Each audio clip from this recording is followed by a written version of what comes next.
Halo semuanya, selamat datang kembali di channel alur cerita ini. Sebelum kita mulai jangan lupa untuk tekan tombol like dan subscribe, agar kalian bisa selalu update cerita-cerita seru dan menarik di channel ini. Mari kita game on. Bab 1011. Angin dingin bersiul saat bertiup melalui gua es. Semua orang terkejut dengan sosok yang tergantung di sisi gunung. Pasukan Mu Yao sangat panik. Tidak ada seorang pun yang menduga tingkat resonansi surgawi kecil Mu Yao akan dibiarkan dalam keadaan seperti itu. Dia telah disalib sampai mati oleh mutiara surgawi Li Luo dengan satu tembakan. Pada titik ini, kelompok di sekitar Lu Qinger merasakan semangat mereka menurun. Mereka memahami bahwa tugas mereka tidak dapat lagi diselesaikan hari ini, jadi mereka mundur tanpa suara. Kakak perempuan Jin dan yang lainnya tidak mengejar mereka. Dia perlahan-lahan mengalihkan pandangannya sebelum berbalik ke arah Li Luo dengan ketakutan. Tidak percaya, dia juga tidak dalam kondisi yang baik. Dengan salah satu tangannya hancur berantakan dan darahnya mewarnai tanah yang sedingin es. Yang jelas, kekuatan ledakan yang ia tunjukkan membawa konsekuensi yang berujung pada cedera. Selain itu, energi jahat masih melekat di sekelilingnya dan pupil matanya tetap berwarna merah tua. Rasanya seperti melihat binatang buas yang gila dan kejam, menyebabkan orang lain menghindarinya. Namun, Lu Qinger sepertinya tidak keberatan. Dia mengambil 2 langkah ke depan dan dengan ringan menggenggam tangannya yang berlumuran darah. Pada saat yang sama, dia menyalurkan energi esnya ke dalam luka dan dengan cepat menutupnya, menghentikan pendarahan. Pada saat yang sama, tindakannya menyebabkan warna merah pada matanya memudar. Li Luo berangsur-angsur kembali ke keadaan biasanya dan tersenyum pada Lu Qinger. Dia segera mengeluarkan kipas bulu kayu hitam sekali lagi dan menggunakannya untuk meregenerasi dan menyembuhkan luka-lukanya dengan cepat. Adik ketiga, kau menyembunyikan kartu trufmu ini secara tersembunyi. Sagu ruak panah mampu membunuh ahli alam resonansi surgawi kecil. Li Jingtao terkekeh kaget. Deng Fengxian dan Lu Qingmei juga menatap Li Luo dengan tatapan yang rumit. Mutiara surgawi yang membunuh seorang kultivator tingkat resonansi surgawi kecil adalah pencapaian yang luar biasa. Li Luo tersenyum dan menggelengkan kepalanya. Aku hanya melukainya dengan parah. Dia belum mati. Ia melirik tubuh kaku yang masih menempel di gunung. Tiba-tiba, tubuh itu berubah menjadi lumpur, meluncur ke bawah tembok, dan mulai melarikan diri. Beberapa daging dan darah tertinggal, tapi Mu Yao telah benar-benar menghilang. Seni pergantian kematian, Li Fengyi bertanya dengan rasa ingin tahu. Jelas sekali di saat-saat terakhir, Mu Yao telah menggunakan seni rahasia penyelamat nyawa untuk menyelamatkan nyawanya sebelum panah Li Luo mengenai tubuh aslinya, dan berhasil melarikan diri tepat pada waktunya. Li Luo tidak terlalu terkejut. Mu Yao memiliki latar belakang yang cukup baik, jadi dia secara alami memiliki beberapa metode yang dapat menyelamatkan hidupnya. Melukainya dengan parah saja sudah sesuai ekspektasi. Pada akhirnya, Li Luo telah ditekan oleh aturan gua resonansi spiritual dan tidak mampu memanfaatkan kekuatan penuh serigala surgawi ekor 3. Kalau tidak, kecil kemungkinannya Mu Yao bisa melarikan diri. Li Luo menunduk sambil melirik gelang merah tua itu. Adipati jarang ditemukan bahkan di benua ilahi asal surgawi.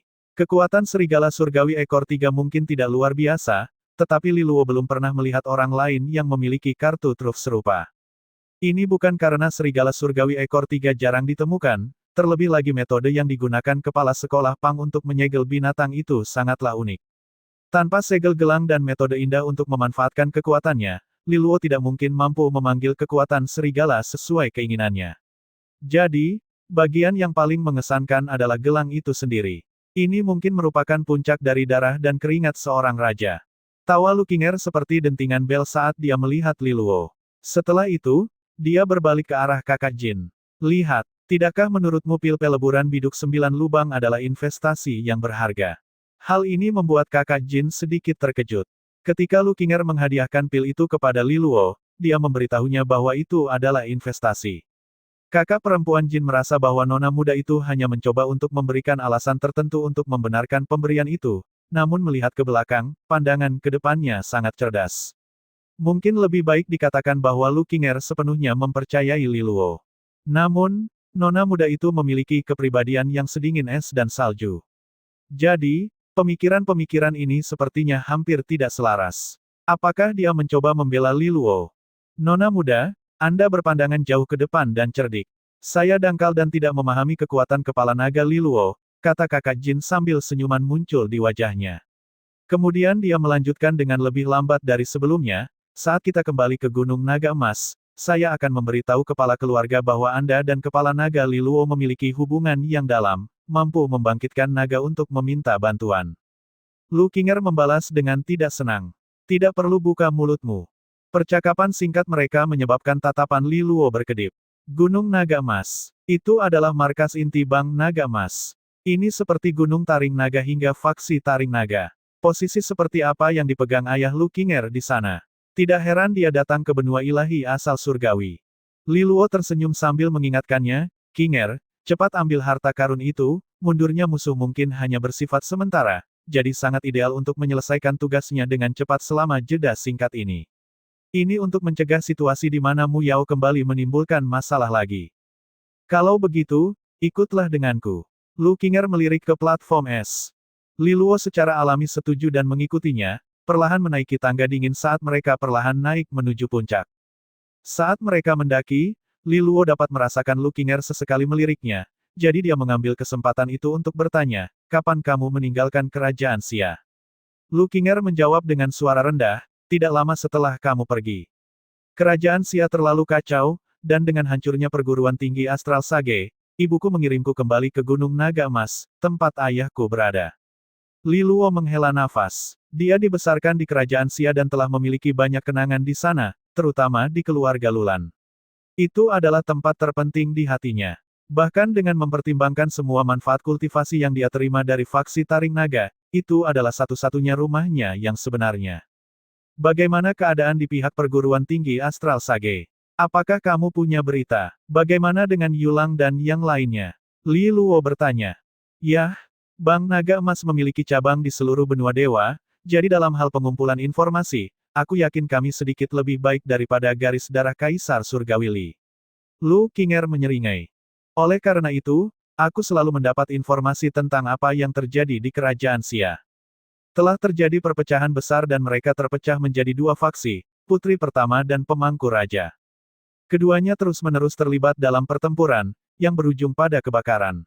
Perang menyebar ke seluruh kerajaan Xia. Selain bencana monster yang telah mendatangkan malapetaka di seluruh negeri, situasinya tampaknya cukup mengerikan. Yulang dan yang lainnya dengan setia tetap berada di perguruan tinggi Astral Sage. Kampus sebelumnya mungkin telah hancur, tetapi fondasi mereka masih tetap ada sebagai hasil akumulasi bertahun-tahun. Dikatakan bahwa mereka terutama berfokus untuk mengalahkan monster, dan perguruan tinggi telah membayar mahal untuk melakukannya. Yulang telah tampil luar biasa baik melawan monster dan menonjol di antara rekan-rekannya.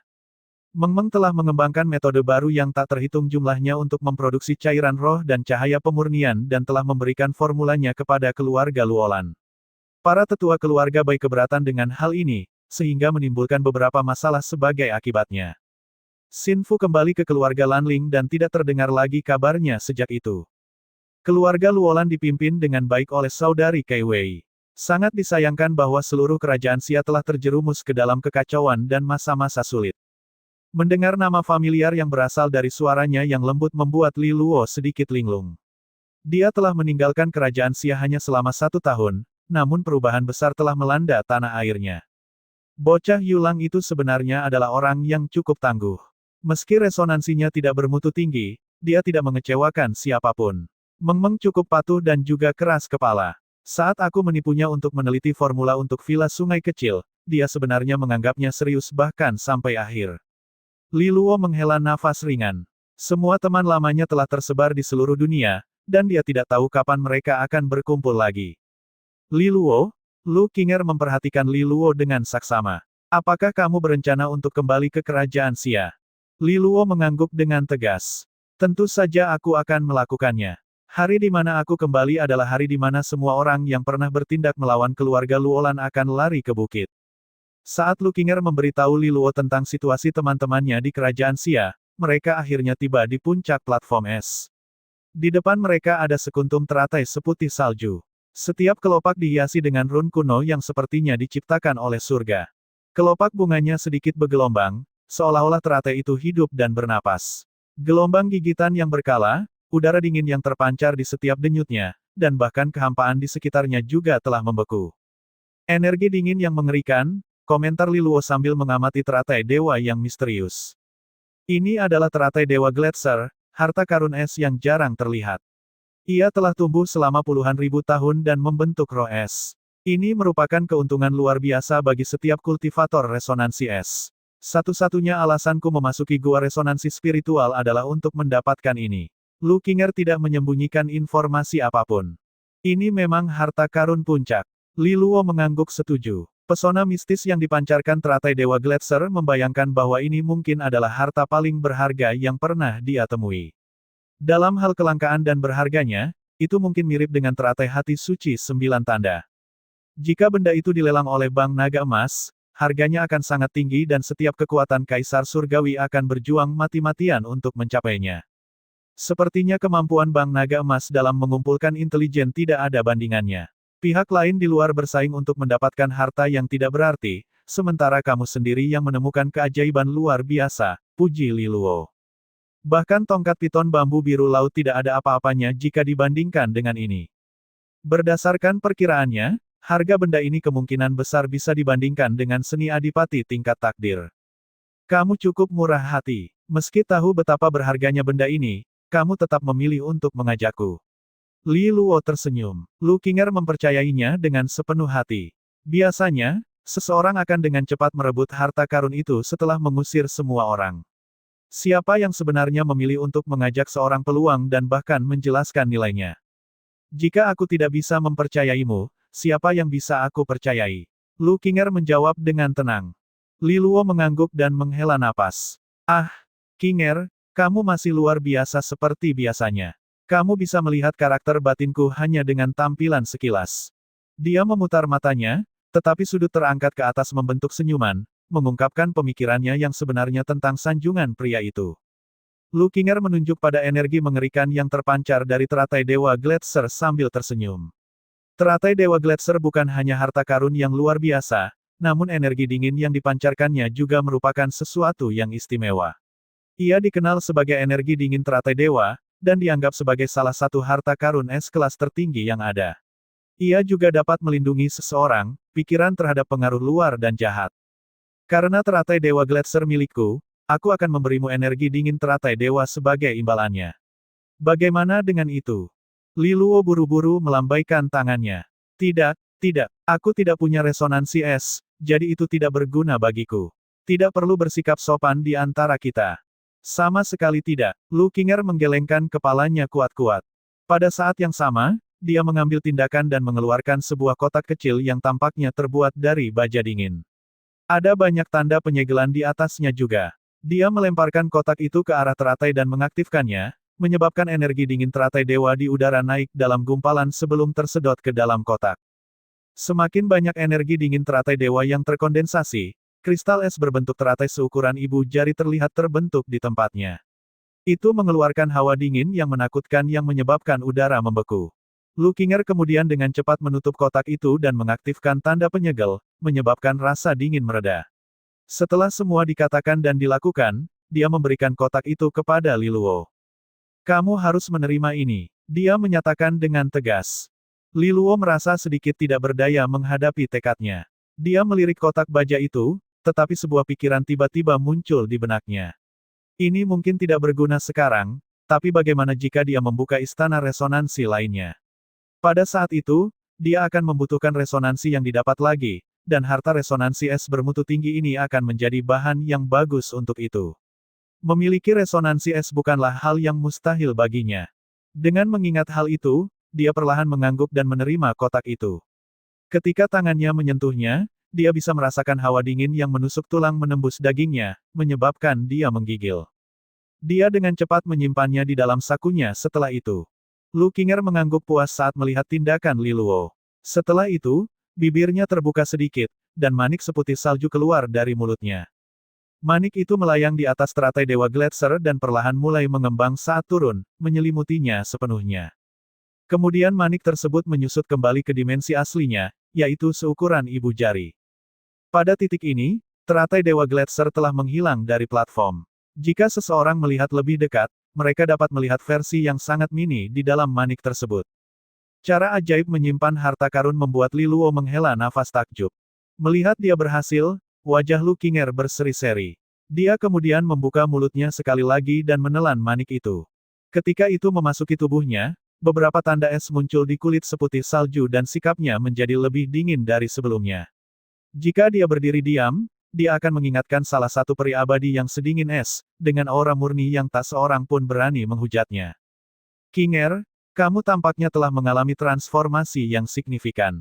Li Luo menghela nafas saat mengamatinya. Sejak mereka bersatu kembali, dia merasa Lu Qinger telah mengalami perubahan yang tidak dapat dipahami. Selain itu, kekuatan resonansi es yang berasal dari tubuhnya jauh lebih murni dibandingkan tahun lalu. Berdasarkan ingatannya, dia memiliki resonansi es kelas 8 yang lebih rendah, tapi kekuatan resonansi es yang dia keluarkan sekarang jauh lebih unggul. Selain itu, dia bisa merasakan bahwa tubuhnya mengandung energi dingin yang mengerikan yang bahkan dia waspadai. Jelas sekali, dia telah memperoleh semacam peningkatan yang sangat besar. Lu Qinger tersenyum tipis. Aku tidak bisa dibandingkan denganmu. Kamu telah mencapai tingkat 3 mutiara hanya dalam 1 tahun. Kamu masih akan berada di Aula Bintang 2 jika kita menggunakan peringkat perguruan tinggi Astral Sage. Kamu begitu kuat hingga aku takut bahkan para siswa Aula Bintang 4 akan ketakutan karenamu.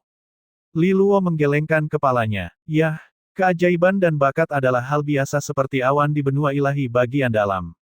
Itu bukanlah sesuatu yang bisa dibandingkan dengan perguruan tinggi Astral Sage. Selain itu, musuh yang harus kita hadapi di masa depan tidak akan berasal dari generasi kita, jadi menjadi seorang 3 mutiara saja tidak cukup. Siapa yang tidak tahu kalau kamu, Li Luo, mengincar langit, goda Lu Qinger. Ya, tatapannya tiba-tiba beralih ke arahnya ketika dia dengan tenang bertanya, bagaimana luka senior Jiang?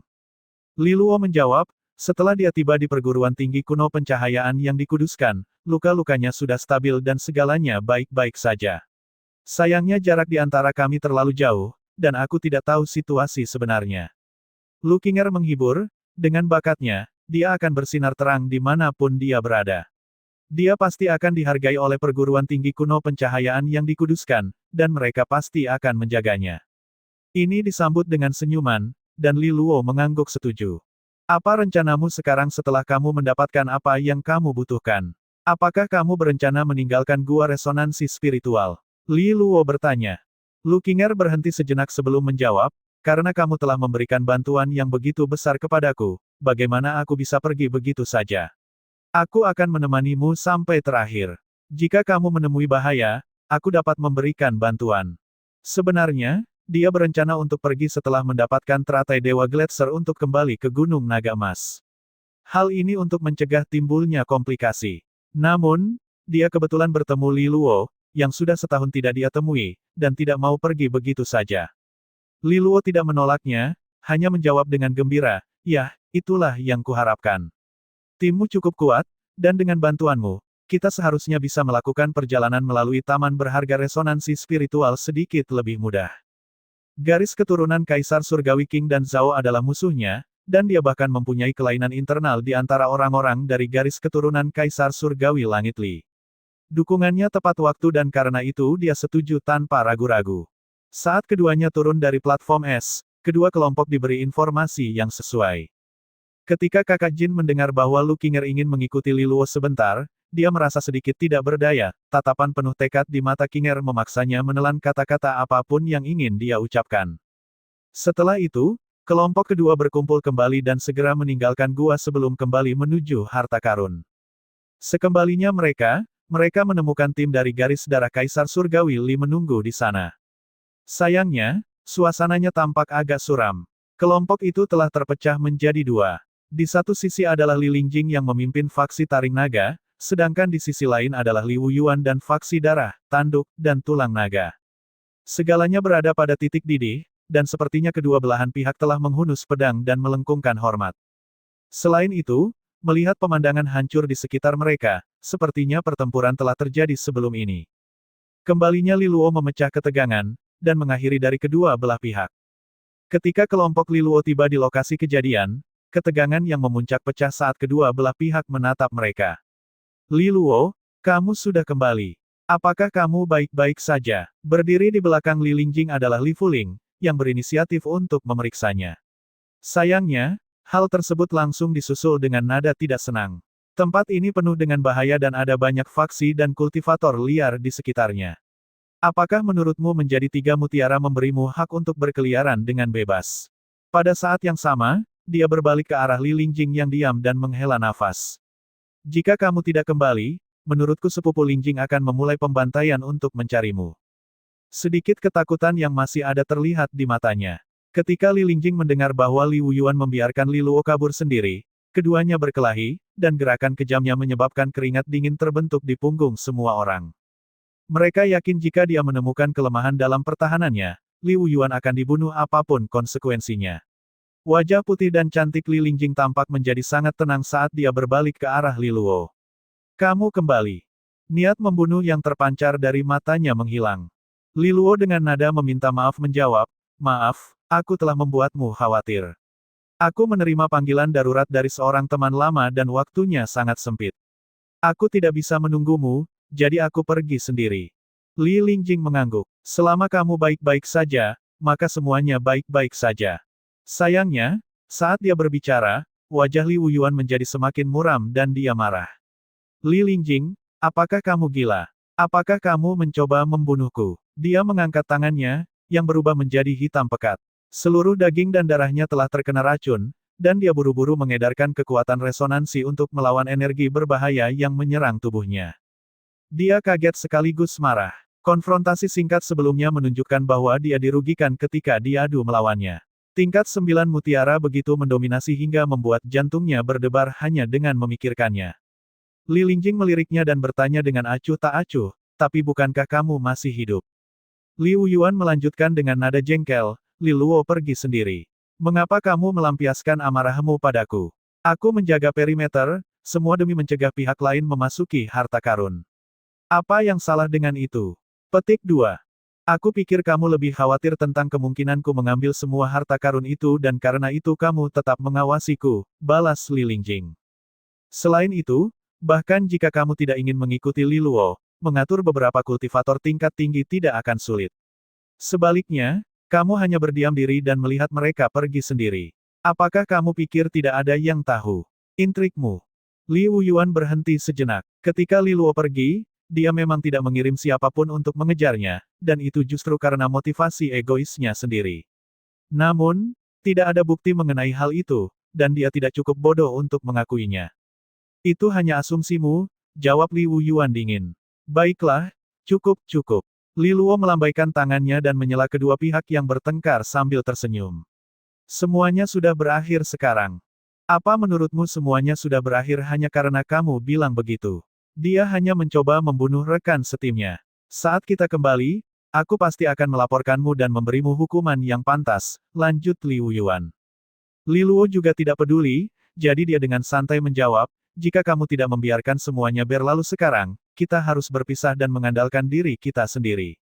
Juga, sepupu Lingjing berasal dari faksi Taring Naga, faksi darah naga tidak berhak menentukan hukumannya. "Kamu," Li Wuyuan sangat marah dan rasa frustrasinya mencapai puncaknya. Pada ekspedisi sebelumnya, faksi darah naga selalu menjadi pemimpin kelompok. Namun, Li Luo dan Li Lingjing telah muncul dan benar-benar menghancurkan keagungan dan pengaruhnya terhadap yang lain.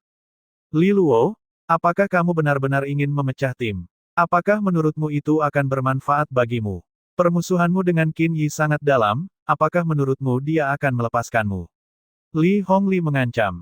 Li Luo kemudian melontarkan senyuman padanya sambil menunjuk ke arah Lu Qinger dan yang lainnya. "Ayo, izinkan aku memperkenalkannya kepada kalian semua orang di sini. Peri abadi yang memiliki penampilan lebih unggul darimu ini dikenal sebagai Lu Qinger. Dia dari Bank Naga Emas dan teman lamaku. Aku baru saja menyelamatkannya, dan sekarang dia akan membayarnya kembali, bantuan dengan bekerja sama dengan kita." Lu Qinger memutar matanya ke arah Li Luo. Bocah itu tidak berbasa-basi ketika dia benar-benar ingin menyakiti orang lain. Meskipun dada Li Hongli naik turun karena marah atas kata-kata kurang ajar Li Luo, dia tidak bisa mengalihkan pandangannya dari Lu Qinger. Dia dari Bank Naga Emas. Li Wuyuan, Li Qingfeng, dan pria lainnya menoleh ke arah pendatang baru dengan gaun nila yang membawa aura bangsawan. Saat mata mereka tertuju padanya, keterkejutan yang tak terbantahkan muncul di tatapan mereka. Wanita muda ini adalah contoh sempurna tentang arti kecantikan, dengan kulit berkilau, halus, dan bercahaya. Rambut hitam legamnya tergerai seperti air terjun di punggungnya, mencapai pinggangnya. Dan dia memiliki sepasang kaki panjang dan ramping yang ditutupi stoking putih bersih. Namun warnanya tampak pucat jika dibandingkan dengan kulitnya yang bersalju. Wanita muda di depan mereka benar-benar memiliki penampilan yang sangat indah. Yang paling penting, dia mengeluarkan udara yang menyendiri dan tampak sedingin teratai salju, memberikan perasaan bahwa dia tidak dapat disentuh. Sikapnya sama sekali tidak lebih buruk daripada peri air Qin Yi yang legendaris. Ini adalah pemikiran yang langsung terlintas di benak mereka. Li Wuyuan mengambil kesempatan untuk berbicara setelah terdiam beberapa saat. Salam, Nona, aku tahu Anda berasal dari Bank Naga Emas. Apakah Anda berasal dari markas besar benua ilahi asal surgawi? Saat tatapannya melewati Lu Qinger, tatapannya mendarat pada kakak perempuan Jin sesaat, dan dia menyadari bahwa fluktuasi kekuatan energi yang keluar dari dirinya tidak lebih lemah dari miliknya. Apakah Li Luo benar-benar memiliki hubungan dekat dengan orang-orang dari Bank Naga Emas? Saat dihadapkan pada tatapan penasarannya, Lu Qinger hanya tersenyum. Aku bukan dari Bank Naga Emas benua ilahi asal surgawi. Li Hongli, yang memiliki rasa frustrasi yang terpendam di dalam hatinya sejak awal, mendengus pelan sebelum dia berkata dengan nada menghina, mungkinkah kamu berasal dari cabang afiliasi Bank Naga Emas? Apakah orang-orang sepertimu mampu mewakili Bank Naga Emas? Ketika kakak Jin mendengar kata-kata kasarnya, dia dengan acuh tak acuh menjawab, Nona mudaku memang bukan dari markas besar benua ilahi asal surgawi. Dia berasal dari Gunung Naga Emas sendiri. Apakah kamu mengatakan bahwa dia tidak cocok untuk mewakili Bank Naga Emas? Petik 2. Gunung Naga Emas. Kata-kata itu mengejutkan orang banyak seperti sambaran petir. Semua orang, termasuk Li Wuyuan, Li Hongli, dan Li Fuling, memiliki ekspresi terkejut. Jelas sekali, mereka semua memahami implikasi dari apa yang dimaksud dengan Gunung Naga Emas. Itulah inti sebenarnya dari Bank. Namun, Gunung Naga Emas tidak berada di benua ilahi asal surgawi sehingga mereka jarang melihat siapapun dari sana. Dan nama keluargamu adalah Lu. Li Wuyuan bertanya dengan nada gelisah saat dia tiba-tiba seperti teringat sesuatu. Dia tahu bahwa di antara keluarga-keluarga yang menduduki Gunung Naga Emas, keluarga Lu termasuk dalam eselon atas dan memegang posisi tinggi dan bergengsi. Pada saat itu, Lu Qinger mengulurkan tangannya yang terbungkus sarung tangan sutra es, dan sebuah plakat emas muncul di tengah telapak tangannya. Plakat itu diukir dengan naga emas, dan karakter Lu diukir tepat di tengahnya, memancarkan aura tirani yang dapat dirasakan oleh semua orang yang hadir. Pada titik ini, Li Wuyuan terdiam sekali lagi. Wanita muda di hadapannya telah menunjukkan bukti tak terbantahkan bahwa dia berasal dari Gunung Naga Emas. Hal ini jarang terlihat. Jejak senyuman muncul di wajah halus dan tanpa celah Lu Qinger, senyuman yang mampu menggerakkan hati semua orang. Li Luo adalah teman lamaku dan hubungan kami sangat erat, hubungan yang membuat kami rela mempertaruhkan nyawa dan mati. Saat aku dalam bahaya, dia datang menyelamatkanku apapun situasinya. Sekarang dia membutuhkan bantuan, aku secara alami akan membalasnya dengan cara apapun yang aku bisa. Tatapan orang banyak berubah menjadi sedikit rumit setelah mendengar kata-katanya yang lugas. Hubungan macam apa yang ada di antara mereka? Bukankah Li Luo menghabiskan waktunya mendekam di benua ilahi luar? Bagaimana dia bisa mengenal seseorang dari Gunung Naga Emas? Selain itu, dengan dukungan Lu Qinger, barisan Li Luo menjadi lebih kuat dari sebelumnya. Bahkan jika garis darah Kaisar Surgawi Qing dan Zhao bergabung, mereka pasti mampu menahan mereka. Pada saat itu, jika mereka menemukan buah pencerahan asal di taman berharga resonansi spiritual, mereka sebenarnya memiliki kekuatan untuk bersaing memperebutkannya. Dengan pemikiran ini, Li Wuyuan menghela nafas ringan dan melontarkan senyuman terbesar yang dia bisa. Apa yang baru saja dikatakan kepala naga Li Luo sangat masuk akal. Saya bertindak tidak pantas sebelumnya, dan Anda berhak menunjukkannya. Pada akhirnya, taman berharga resonansi spiritual adalah tujuan akhir semua orang di sini. Saya yakin kita harus melakukan yang terbaik dan bekerja sama secara harmonis, agar kita bisa menjadi pemenang pada akhirnya. Ketika anggota kelompok lainnya mendengar kata-katanya, mereka tahu bahwa Li Wuyuan telah memilih untuk menyerah. Sayangnya, sangat disayangkan bahwa kemunduran yang berulang kali menyebabkan suara dan posisinya sebagai pemimpin perlahan-lahan terkikis seiring dengan setiap kekalahan. Menghadapi pengunduran diri Li Wuyuan, Li Luo tersenyum ringan dan kembali ke arah Li Lingjing. Sepupu Lingjing, Bagaimana hasil panen dari harta karun itu? Meski merasa tidak puas dengan Liu Yuan, mereka tetap harus membagi rampasannya dengan tepat. Jika tidak, ketiga faksi lainnya akan merasa bahwa faksi Taring Naga memonopoli segalanya untuk diri mereka sendiri, dan hal itu pasti akan mempengaruhi rasa harmoni dan kerja sama kelompok tersebut. Setelah mendengar kata-katanya, Li Lingjing mengambil banyak sekali kotak giok dari sakunya, yang kemudian dia buka. Harta karun itu sebagian besar berisi cairan roh dan cahaya pemurni, dan jumlahnya tidak sedikit. Semuanya terawetkan dengan relatif baik. Dari segi jumlah, 300 botol kelas 5 dan 6, 90 botol kelas 7, dan 13 botol kelas 8, orang yang masuk setuju dengan angka-angka ini juga. Li Luo mengangguk ringan. Hanya satu harta karun yang memungkinkan mereka memperoleh ratusan botol cairan roh dan cahaya pemurni. Yang paling penting adalah 13 botol cairan dan cahaya kelas 8.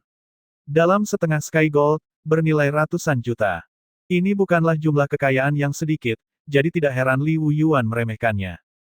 Li Luo tidak mau membuang-buang waktu dengan faksi darah naga dan menggunakan metode paling kasar untuk membagi jarahan. Seluruh bagian cairan roh dan cahaya pemurni dibagi menjadi 5 bagian, faksi Taring Naga memiliki alokasi yang sedikit besar karena Li Lingjing dan Li Fuling telah berusaha sekuat tenaga, dan itu adalah hak mereka untuk melakukannya. Setelah dia selesai, Li Luo tidak lagi peduli dengan keluhan dari faksi darah naga. Dia cenderung memecah tim menjadi dua dan berpisah jika mereka tidak bahagia. Ketika dia kembali ke kelompoknya, dia tersenyum ke arah Li Lingjing dan Li Fuling sebelum memperkenalkan Lu Qinger dan kakak perempuan Jin serta kelompok mereka kepada mereka. Li Luo, kamu cukup mampu. Kamu menghilang hanya dalam waktu singkat dan berhasil menangkap seorang putri dari Gunung Naga Emas. Li Fuling mengambil kesempatan itu untuk memeriksa Lu Qinger dari ujung kepala sampai ujung kaki. Wanita muda itu memiliki kulit seputih salju dan kecantikan menawan yang menimbulkan rasa iri dalam dirinya saat dia bercanda sambil tersenyum. Li Lingjing masih memegang tongkat piton bambu biru laut saat menghentikannya pada Lu Qinger sebentar. Tidak ada emosi yang terlihat di wajahnya. Ketika kakak Jin melihat ini, dia mengambil setengah langkah ke arah Lu Qinger. Pada saat yang sama, tubuhnya tidak sadar menegang. Dia bisa merasakan aura berbahaya yang berasal dari Li Lingjing. Namun, Lu Qinger tetap tenang. Dia memberinya senyuman tipis saat mereka bertatapan sebentar. Li Lingjing mengangguk ringan yang merupakan salam darinya sebelum dia berbalik untuk pergi. Kakak perempuan Jin merasa sedikit tidak puas dengan reaksi acuh tak acuh Li Lingjing, tetapi sebelum dia dapat mengutarakan pikirannya, Lu Qinger menggelengkan kepalanya. Akibatnya, kata-kata yang ada dalam pikirannya tetap tidak terucapkan. Lu Qinger terus memperhatikan punggung anggun Li Lingjing saat dia pergi. Berdasarkan naluri kewanitaannya, dia dapat merasakan bahwa sepupu Li Luo ini memiliki hubungan yang sangat berbeda dengannya dibandingkan dengan Li Fuling. Setidaknya, perasaan Li Fuling terhadap Li Luo lebih biasa dan sederhana. Tatapan Lu Qinger berkedip saat dia mengingatkan dirinya sendiri di dalam hatinya, sepupu Lingjing ini adalah orang yang sangat berbahaya. Dia bisa merasakan aura mengancam datang dari dirinya. Selain itu, meskipun Li Lingjing memandangnya dengan senyuman tipis, Lu Qinger merasa itu adalah senyuman tanpa kehangatan. Faktanya, rasanya lebih dingin daripada resonansi esnya sendiri. Meski begitu, dia harus mengakui bahwa meskipun Li Lingjing sepertinya diselimuti aura mengancam yang menyebabkan seseorang tidak meremehkannya, dia juga merasakan aura serupa dari Jiang Qinghe. Namun, ini karena Jiang Qinghe terlalu luar biasa, yang secara tidak sengaja menyebabkan orang-orang di sekitarnya merasakan tekanan yang sangat besar. Disinilah keduanya menyimpang. Li Lingjing seperti ular berbisa yang berhibernasi dengan tenang namun cemerlang. Mengapa Li Luo terus-menerus menarik wanita yang mengancam ke sisinya? Lu Qinger menghela nafas tak berdaya di dalam hatinya. Sepupu Lingjing adalah tipe orang yang tidak menyia-nyiakan kata-kata, dan dia tidak tahu bagaimana hasil pertemuan pertama antara dia dan senior Jiang.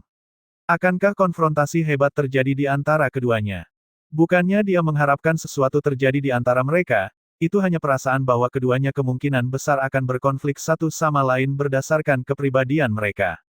Hal ini menyebabkan bibir Lu Qinger melengkung membentuk senyuman saat memikirkan hal ini. Apa yang kamu pikirkan? Suara Li Luo tiba-tiba terdengar. Lu Qinger mengumpulkan pikirannya dan dengan acuh tak acuh menatap matanya sambil tersenyum, aku hanya memikirkan acara menarik di masa depan. Li Luo sedikit bingung dengan apa yang dia maksud, tetapi saat dia hendak bertanya lebih banyak, ekspresinya tiba-tiba berubah. Dia mengangkat kepalanya dan melihat ke kejauhan, di mana pilar cahaya megah melesat ke langit. Pilar cahaya ini membiaskan gambaran dari kehampaan. Itu tampak seperti hutan kuno yang memancarkan udara yang sunyi. Jika dilihat lebih dekat, mereka bahkan bisa melihat sinar cahaya dari harta karun yang muncul dari waktu ke waktu. Perkembangan ini membuat kelompok itu terdiam dengan napas tertahan. Itu adalah taman berharga resonansi spiritual. Li Wuyuan berseru dengan penuh kegembiraan. Sepertinya harta karun lainnya telah dihancurkan dan pertahanan taman harta karun resonansi spiritual telah diaktifkan. Li Luo memusatkan perhatian pada pemandangan di depannya. Taman berharga itu sangat besar, dan tidak diragukan lagi itu diciptakan dengan puncak dari banyak usaha dan sumber daya dari Sekte Resonansi Kekosongan Suci. Saat gambar yang diproyeksikan dari kehampaan terus bergeser, Li Luo tiba-tiba menyadari sebuah pohon kuno yang menjulang tinggi ke langit di kedalaman taman yang berharga. Tampaknya berisi perubahan-perubahan kehidupan, yang telah ada selama bertahun-tahun yang tidak diketahui. Ketika dia melihatnya lebih dekat, sepertinya ada beberapa buah yang tergantung di sana. Buahnya berwarna cerah dan bagian dalamnya berdenyut dengan elemen berbeda, mewakili semua resonansi berbeda. Pemandangan buah mistis itu menyebabkan 3 istana resonansi di dalam tubuhnya menjadi hidup, kekuatan resonansi di dalamnya berputar secara eksplosif. Rasa haus dan keinginan yang tak terlukiskan muncul di dalam hatinya. Li Luo secara naluriah tahu apa yang dia lihat. Buah asal pencerahan. Sebelum dia dapat berbicara, orang lain di antara kerumunan itu telah meneriakkan kata-kata yang persis seperti yang ada dalam pikirannya. Li Wuyuan, Li Fuling, dan yang lainnya sangat bersemangat dan motivasi mereka melonjak. Buah pencerahan asal ini adalah objek yang paling mereka inginkan. Dengan menyempurnakan harta karun alam ini, mereka dapat memperoleh pencerahan asal resonansi mereka. Ini adalah sesuatu yang hanya bisa dilakukan oleh ahli tingkat resonansi surgawi besar. Jika seseorang ingin masuk ke tahap adipati dan membentuk benteng adipati, mereka memerlukan akumulasi asal resonansi. Ini adalah dasar dari seorang adipati.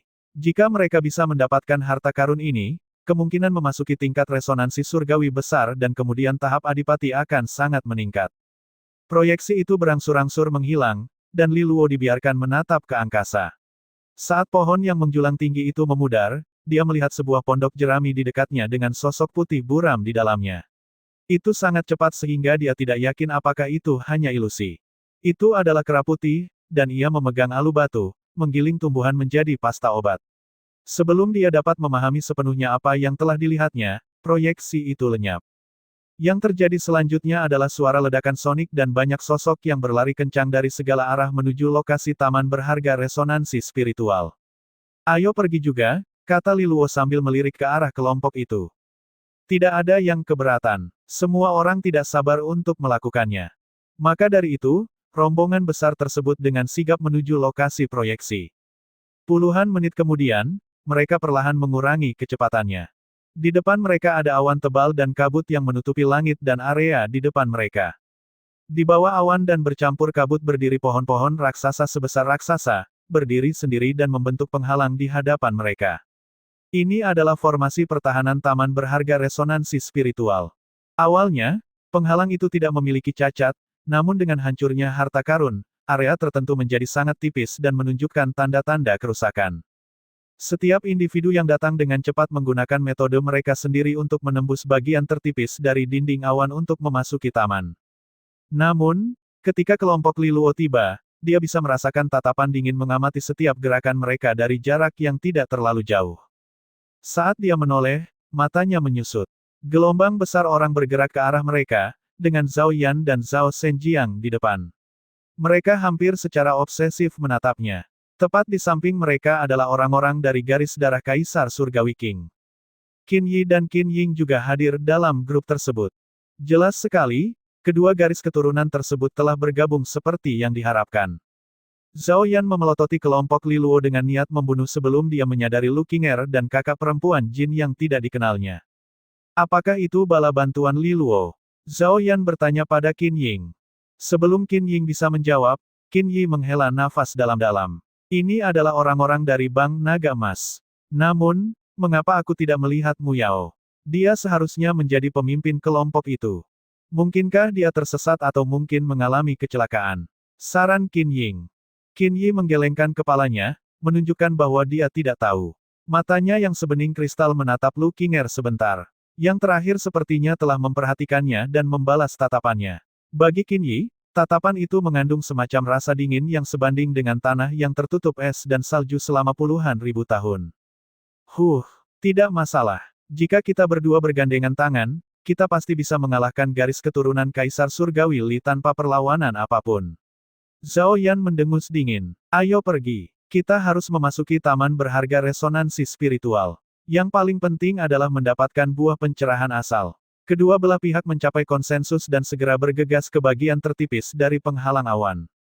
Sialan, mereka benar-benar bergabung. Liu Yuan terus menatap kelompok itu dengan ekspresi jelek sambil mengatupkan giginya. Inilah yang kita harapkan sejak awal. Li Luo tetap tidak terpengaruh.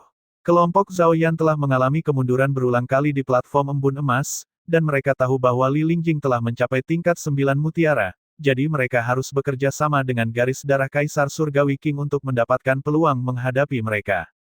Kita memiliki teman-teman dari Bank Naga Emas yang mendukung kita, jadi barisan kita mungkin tidak kalah dengan mereka, kata Li Luo. Dengan itu, dia memimpin kelompoknya untuk melakukan konstruksi ke taman melalui bagian tertipis dari dinding awan. Ketika kelompok-kelompok itu secara bertahap masuk ke taman berharga resonansi spiritual, lingkungan sekitar menjadi sunyi. Beberapa saat kemudian, sesosok tubuh berjalan dengan santai.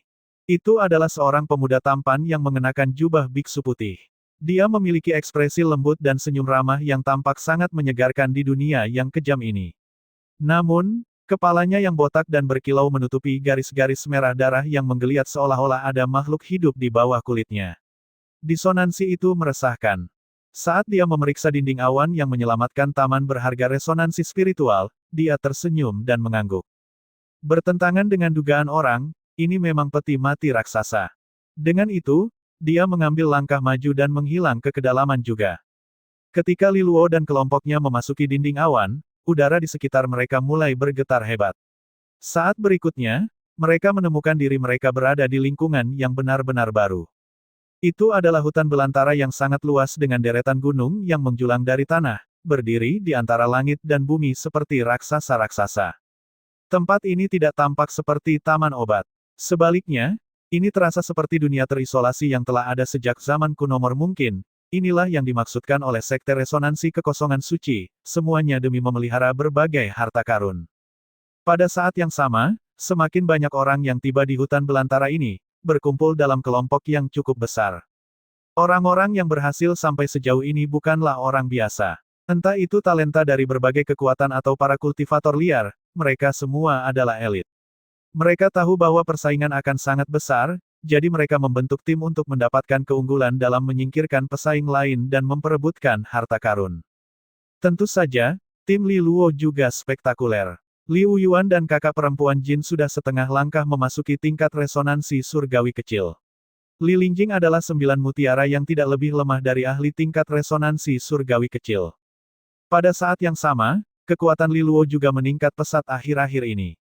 Meskipun dia masih seorang 3 mutiara, dia yakin dia bisa mengalahkan lawan 5 mutiara dengan berbagai harta dan keterampilan yang dia miliki, bahkan jika dia tidak menggunakan kekuatan serigala surgawi ekor 3. Sebagai perbandingan, dia hanya seorang penyelesaian iblis ketika pertama kali memasuki gua resonansi spiritual. Meskipun kekuatan bertarungnya memungkinkan dia untuk melakukan pukulan jauh di atas tingkat kultivasinya, pada akhirnya dia kekurangan fondasi kekuatan resonansinya. Jika bukan karena kekuatan resonansi dari 3 istana resonansinya, dia akan kalah dibandingkan yang lain di sini. Selain itu, tim tersebut memiliki orang-orang jenius dari generasi sebelumnya seperti Li Fuling. Namun banyak hal telah mengalami perubahan drastis sejak saat itu.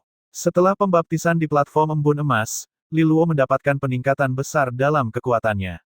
Dia dengan percaya diri dapat berdiri sebagai yang teratas dalam hal kekuatan pertempuran bahkan di antara para elit seperti Li Fuling. Li Luo dan kelompoknya tidak ragu-ragu untuk terbang langsung menuju taman berharga itu. Taman itu sangat besar, meski dipenuhi dengan harta karun yang tak terhitung jumlahnya. Hal yang sebenarnya mereka tuju adalah buah pencerahan asal.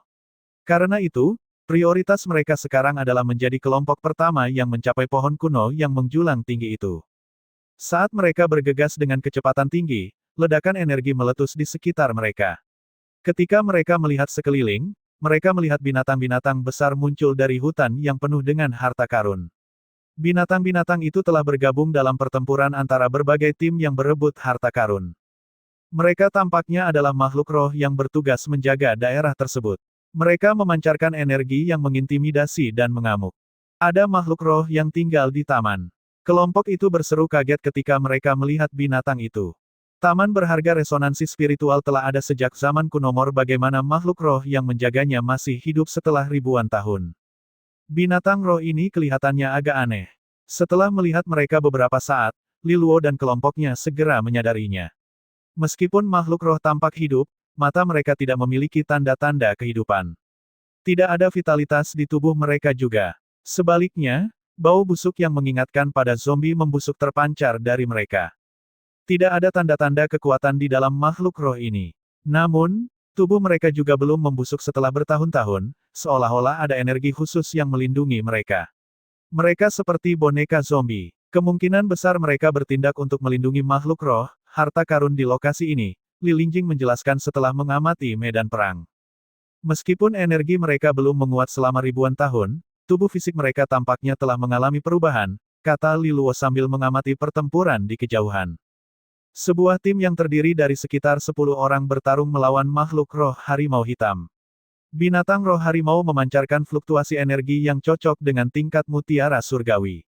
Namun, tubuhnya yang sudah kering sekeras besi, menangkis semua serangan dari serangan tim.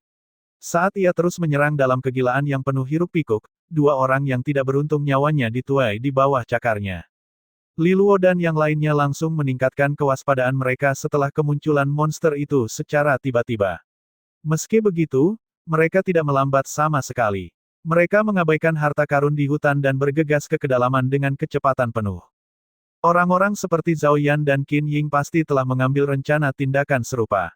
Jika mereka terlalu lambat dalam memperebutkan buahnya, akan jauh lebih merepotkan untuk mendapatkannya begitu buah itu jatuh ke tangan orang lain. Sayangnya, perjalanan mereka tidak sepenuhnya mulus, zombie binatang di hutan luas merasakan kehadiran mereka dari waktu ke waktu dan menyerang mereka secara tiba-tiba. Mereka memiliki kulit yang sangat tebal sehingga sangat memusingkan untuk menghadapinya. Mereka sama tangguhnya dengan Li Jingtao, jadi butuh banyak waktu untuk menyingkirkannya. Persis seperti ini, setengah hari berlalu. Ketika Li Luo dan kelompoknya keluar dari hutan, pandangan mereka seolah-olah melebar hampir seketika. Apa yang berdiri di depan mereka adalah dataran tanpa ujung yang terlihat, dan tepat di tengahnya berdiri sebuah pohon surgawi kuno. Pohon itu seperti penghubung dunia ini. Kanopinya terbentang puluhan mil dan cabang serta dedaunannya begitu lebat sehingga tampak seperti dunianya sendiri. Mereka bergoyang dan bersinar ringan saat cahaya beredar di sekitar mereka. Aroma yang kaya dan berbeda dapat tercium bahkan bermil-mil jauhnya. Hati Li Luo dan yang lainnya berdetak kencang saat melihat pemandangan ini. Mata mereka semua tertuju ke tengah pohon, di mana beberapa buah mitos tergantung dengan tenang di antara dahan dan dedaunan. Buah-buahan tersebut sepertinya memiliki pesona yang tak terlukiskan yang menyebabkan unsur-unsur mengalir di sekitarnya. Napas mereka sepertinya menjadi berat pada saat ini ketika mereka menghela nafas sebagai antisipasi. Buah-buahan itulah yang menjadi tujuan akhir ekspedisi mereka.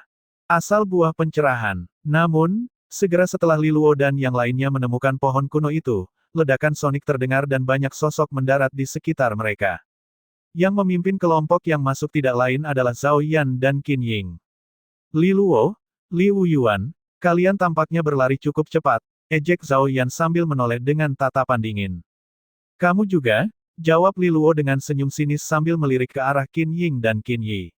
Matanya sedikit menyipit saat dia berkata kepada Zhao Yan, sepertinya kamu telah menemukan beberapa pembantu setelah menerima pukulan di platform embun emas. Zhao Yan memperlihatkan senyuman serius dan menjawab, apakah menurutmu hanya mereka saja? Aku harus berterima kasih padamu karena telah menciptakan musuh di mana-mana, Li Luo. Aku telah menemukan cukup banyak bala bantuan. Saat Zhao Yan selesai berbicara, banyak sosok berlari melintasi langit dan muncul di belakang Li Luo dan kelompoknya. Li Wuyuan dan yang lainnya berbalik dan melihat dua kelompok lagi. Kelompok pertama sudah tidak asing lagi bagi mereka. Mereka adalah orang-orang dari Balai Api Iblis yang pernah bekerja dengan Zhao Yan dan yang lainnya ketika mereka pertama kali memasuki Gua Resonansi Spiritual. Mereka telah menyiapkan penyergapan terhadap garis darah Kaisar Surgawi Li saat itu. Yang memimpin kelompok ini adalah Tian Miao, pemimpin Balai Api Iblis. Dia sangat kuat. Kelompok orang lainnya mengenakan jubah dengan lambang Bank Naga Emas. Pemimpin mereka juga familiar. Mu Yao. Ekspresi Li Wuyuan langsung berubah. Apakah kalian dari Bank Naga Emas juga ikut campur? Mata Mu Yao suram saat dia melihatnya dari langit di kejauhan. Dia menjawab dengan sinis setelah mendengar pertanyaan Li Wuyuan, kamu harus menanyakan pertanyaan itu terlebih dahulu kepada Li Luo. Dialah yang mencampuri urusan internal Bank Naga Emas. Dia bahkan menyerangku terlebih dahulu. Jika bukan karena teknik penyelamatan nyawaku, aku akan mati sekarang. Apa menurutmu aku bisa melepaskan dendam ini begitu saja? Banyak orang yang hadir terkejut mendengar perkataan Mu Yao, terutama Li Wuyuan, Li Hongli, dan seluruh faksi mereka. Mereka memandang Li Luo yang tampak polos dengan heran. Orang ini hampir membunuh Mu Yao, yang berada di tingkat resonansi surgawi kecil. Bagaimana mungkin? Namun, tidak ada alasan bagi Mu Yao untuk berbohong tentang hal yang memalukan itu. Kalau begitu, Li Luo benar-benar memiliki kartu as yang bisa melukai musuh tingkat resonansi surgawi kecil. Ekspresi Li Wuyuan sedikit berubah, dia memandang Li Luo dengan sedikit ketakutan.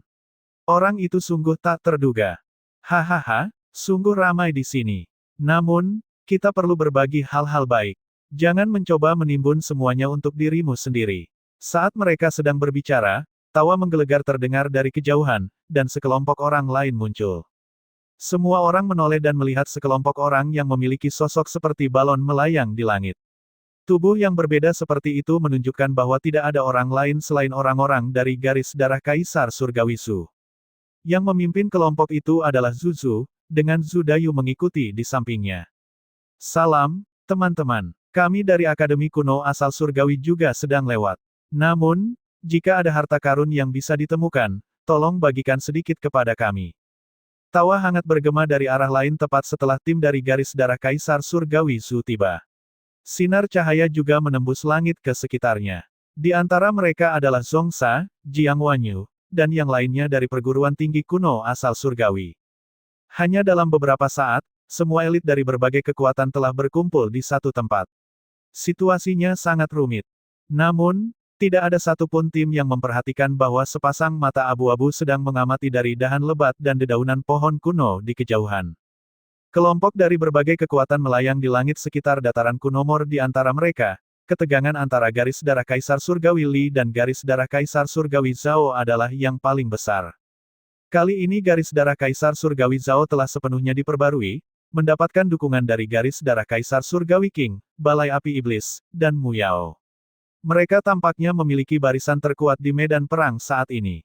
Bahkan dengan bantuan Lu Qinger dan kakak Jin, pihak Li Luo masih terlihat lebih lemah dari mereka. Zhao Yan menatap Li Luo dan kelompoknya dengan dingin. Dia telah secara proaktif menjangkau garis darah Kaisar Surgawi Qing untuk menjatuhkan garis darah Kaisar Surgawi Li. Untungnya, karena kejadian dengan Qin Lian di masa lalu, Qin Ying dan yang lainnya secara alami memiliki hubungan buruk dengan Li Luo seperti yang diharapkan. Selain itu, garis darah Kaisar Surgawi Li adalah salah satu pesaing utama mereka. Oleh karena itu, mereka secara alami sepakat untuk bekerja sama satu sama lain. Mengenai Tian Miao dan Balai Api Iblis, mereka sebelumnya bekerja sama untuk menyergap Li Wuyuan. Meskipun penyergapan itu berakhir dengan bencana, hal itu telah menyinggung perasaan Li Wuyuan. Tidak ada cara lain bagi Tian Miao untuk maju selain bekerja dengan Zhao Yan sekali lagi. Pokoknya prioritas utamanya adalah mendapatkan buah pencerahan asal. Jika dia bisa melenyapkan orang-orang dari garis darah Kaisar Surgawi Li, itu akan menguntungkannya. Adapun Mu Yao, itu murni hanya keberuntungan bagi Zhao Yan.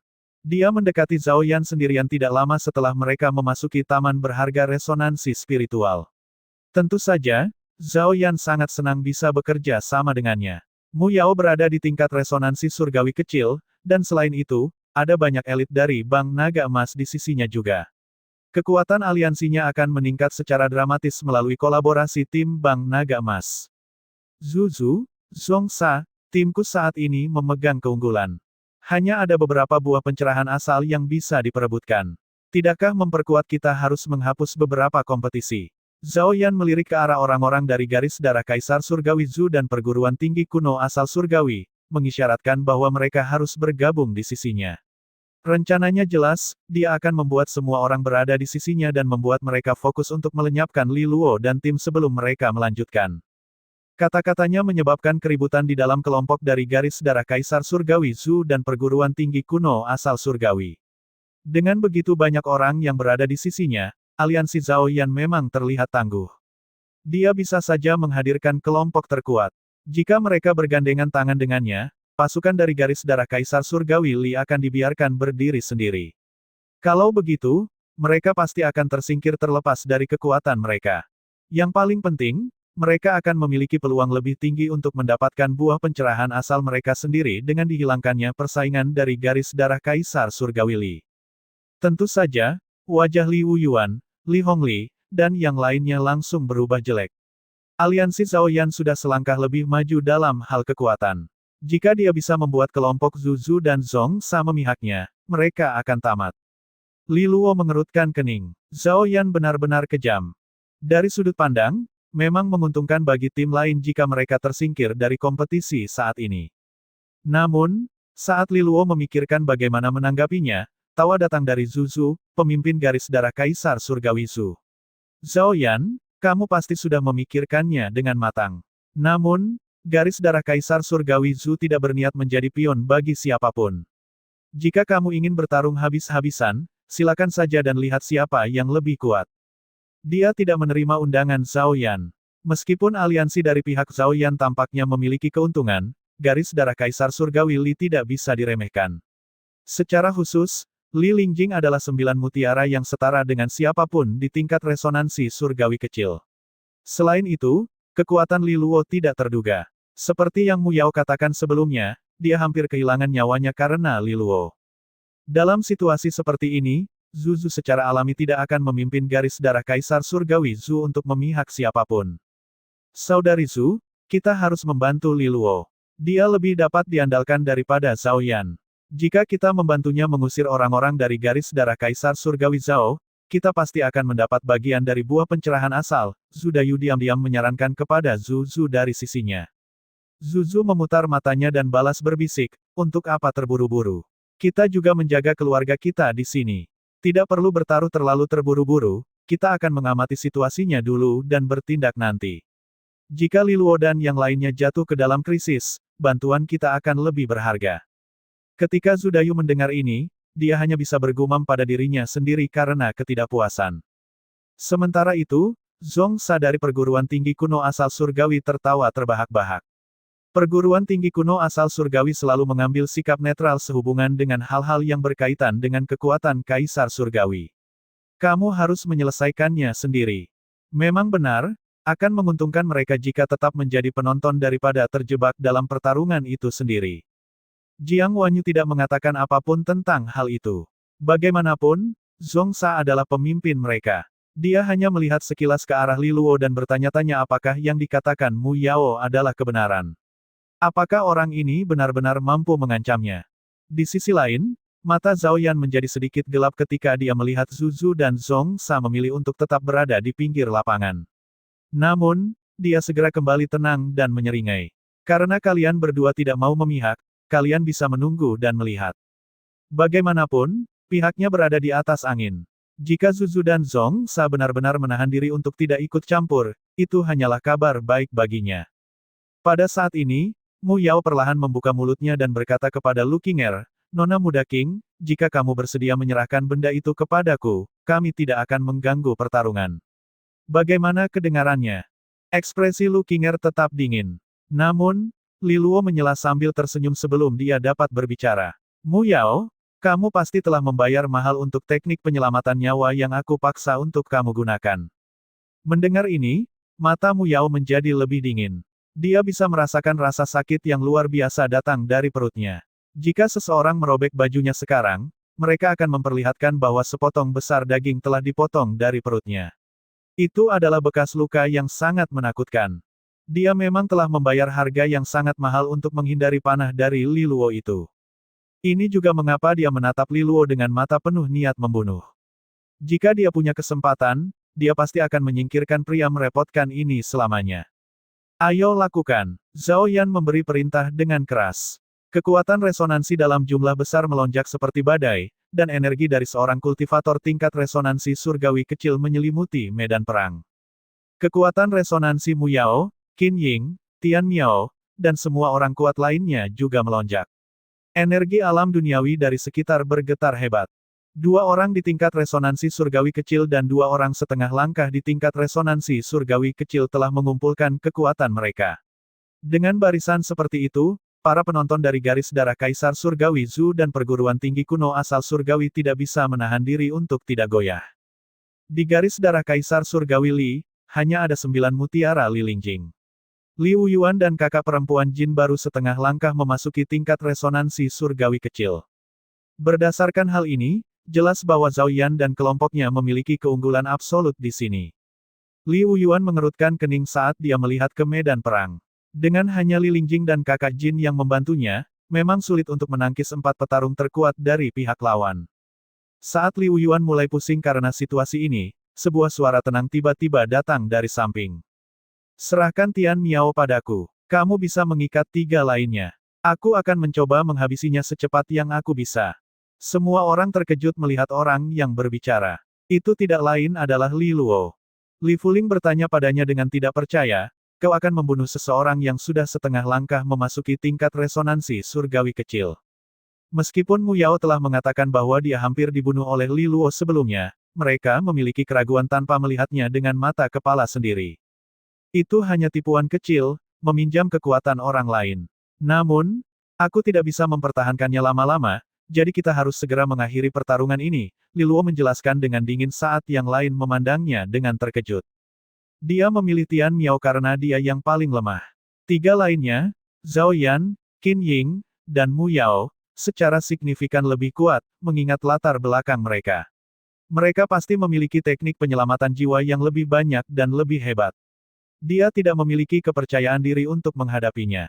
Karena itu, dia telah memilih lawan yang paling mudah dari keempatnya.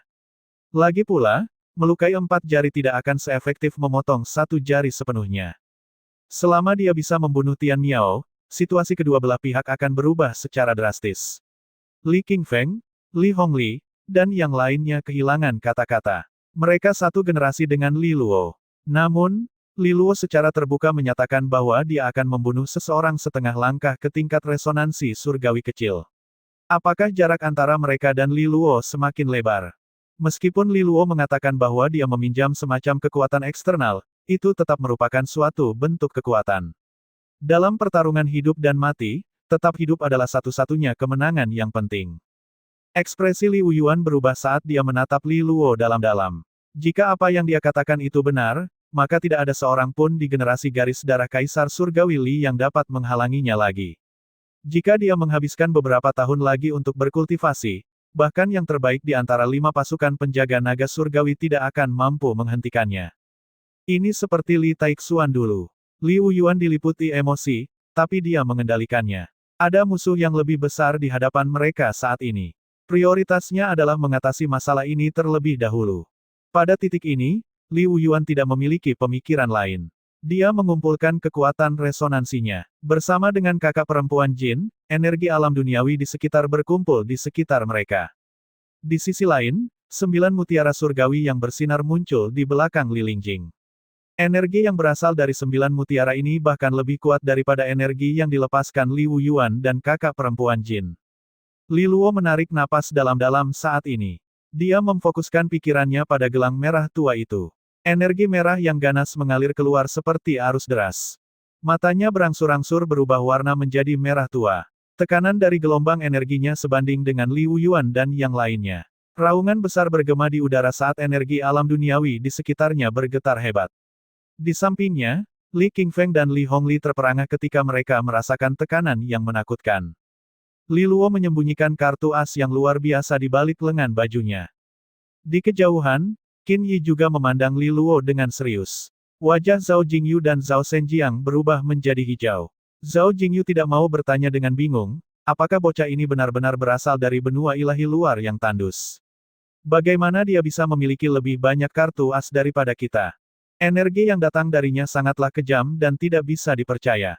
Seharusnya itu berasal dari sejenis makhluk roh.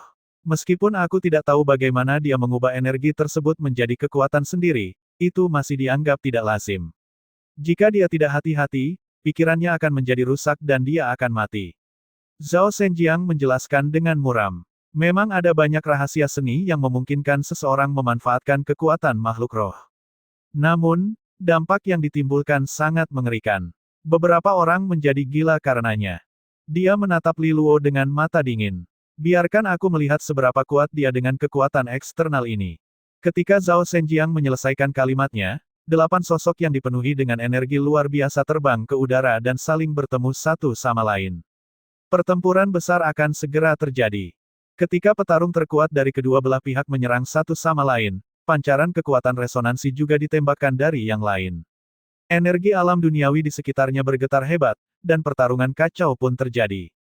Li Fuling, Li Guan, dan para pemegang mutiara surgawi tingkat tinggi lainnya memimpin serangan terhadap Balai Api Iblis, Garis Darah Kaisar Surgawi King, dan Garis Darah Kaisar Surgawi Zhao. Di sisi lain, Li Qingfeng memimpin generasi muda untuk menghentikan kelompok Qin Yi, Zhao Zhenjiang, dan Zhao Jingyu. Peri Qin, aku tidak menyangka kita akan bertemu satu sama lain di medan perang suatu hari nanti, Li Qingfeng berkomentar sambil menghela nafas sambil melirik ke arah Qin Yi yang menawan dengan gaun peri cantiknya yang menari di udara. Ini bukan yang kuinginkan, tapi karena situasi yang mengharuskannya, aku tidak bisa menolaknya, jawab Qin Yi lembut. Awalnya, aku menganggapmu sebagai yang terkuat dalam garis keturunanmu.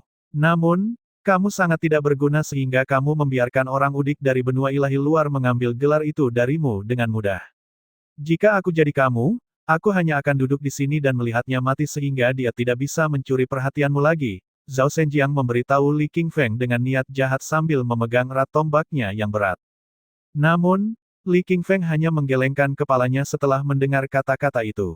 Dia tersenyum kecil dan menjawab, kamu pasti sangat menderita di bawah tangan Li Luo.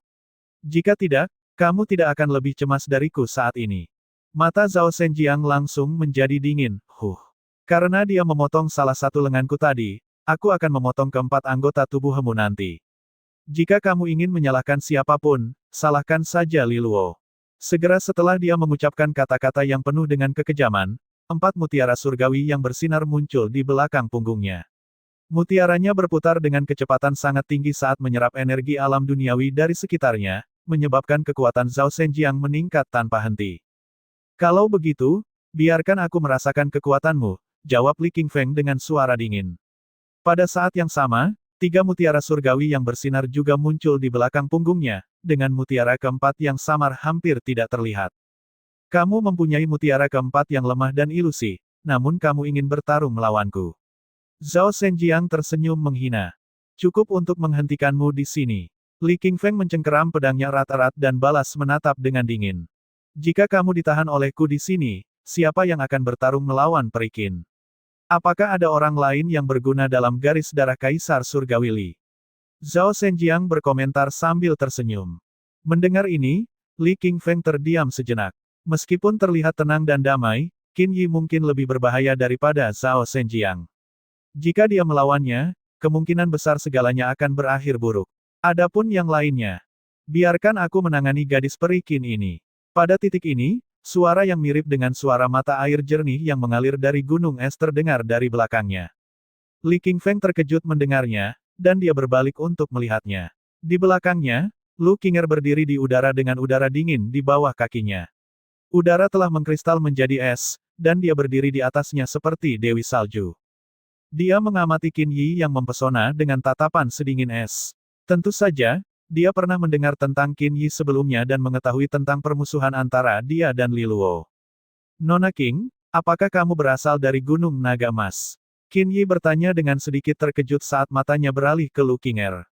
Jelas, dia punya firasat tentang Lu Qinger dan latar belakangnya juga.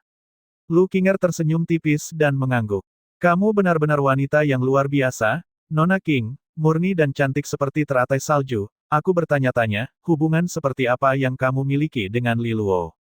Orang-orang dari Gunung Naga Emas jarang terlibat dalam urusan berbagai kekuatan, Qin Yi bertanya karena penasaran. Kami hanya teman lama, jawab Lu Qinger dengan tenang. Menurutku tidak sesederhana itu, jawab Qin Yi sambil tersenyum. Lu Qinger kembali menatapnya dan berkata, Peri Qin, mungkin bukan hal yang baik bagi generasi kita untuk terlalu terlibat dengan dendam dari generasi sebelumnya.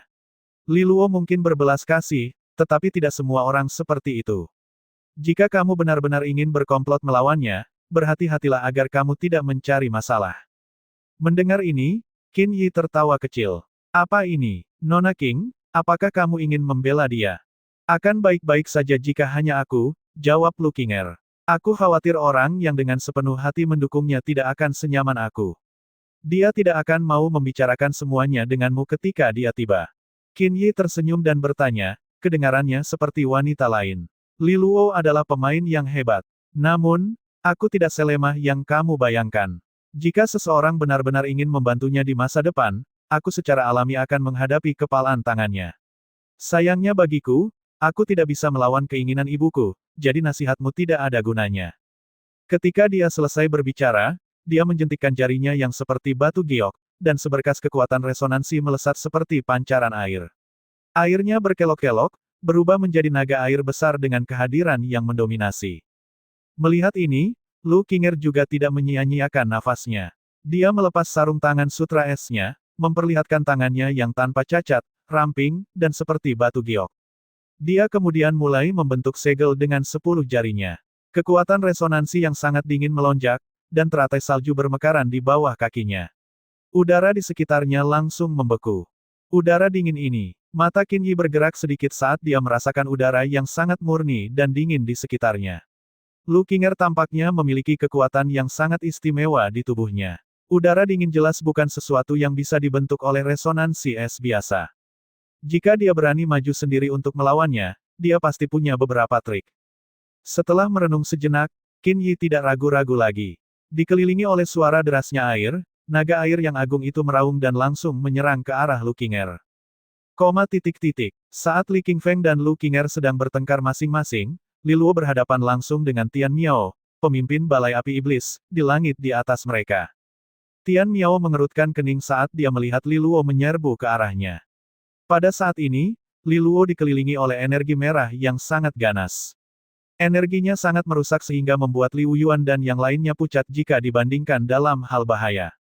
Aku mendengar dari Mu Yao bahwa kekuatan Li Luo dapat menyaingi seseorang di tingkat resonansi surgawi kecil dengan bantuan eksternalnya.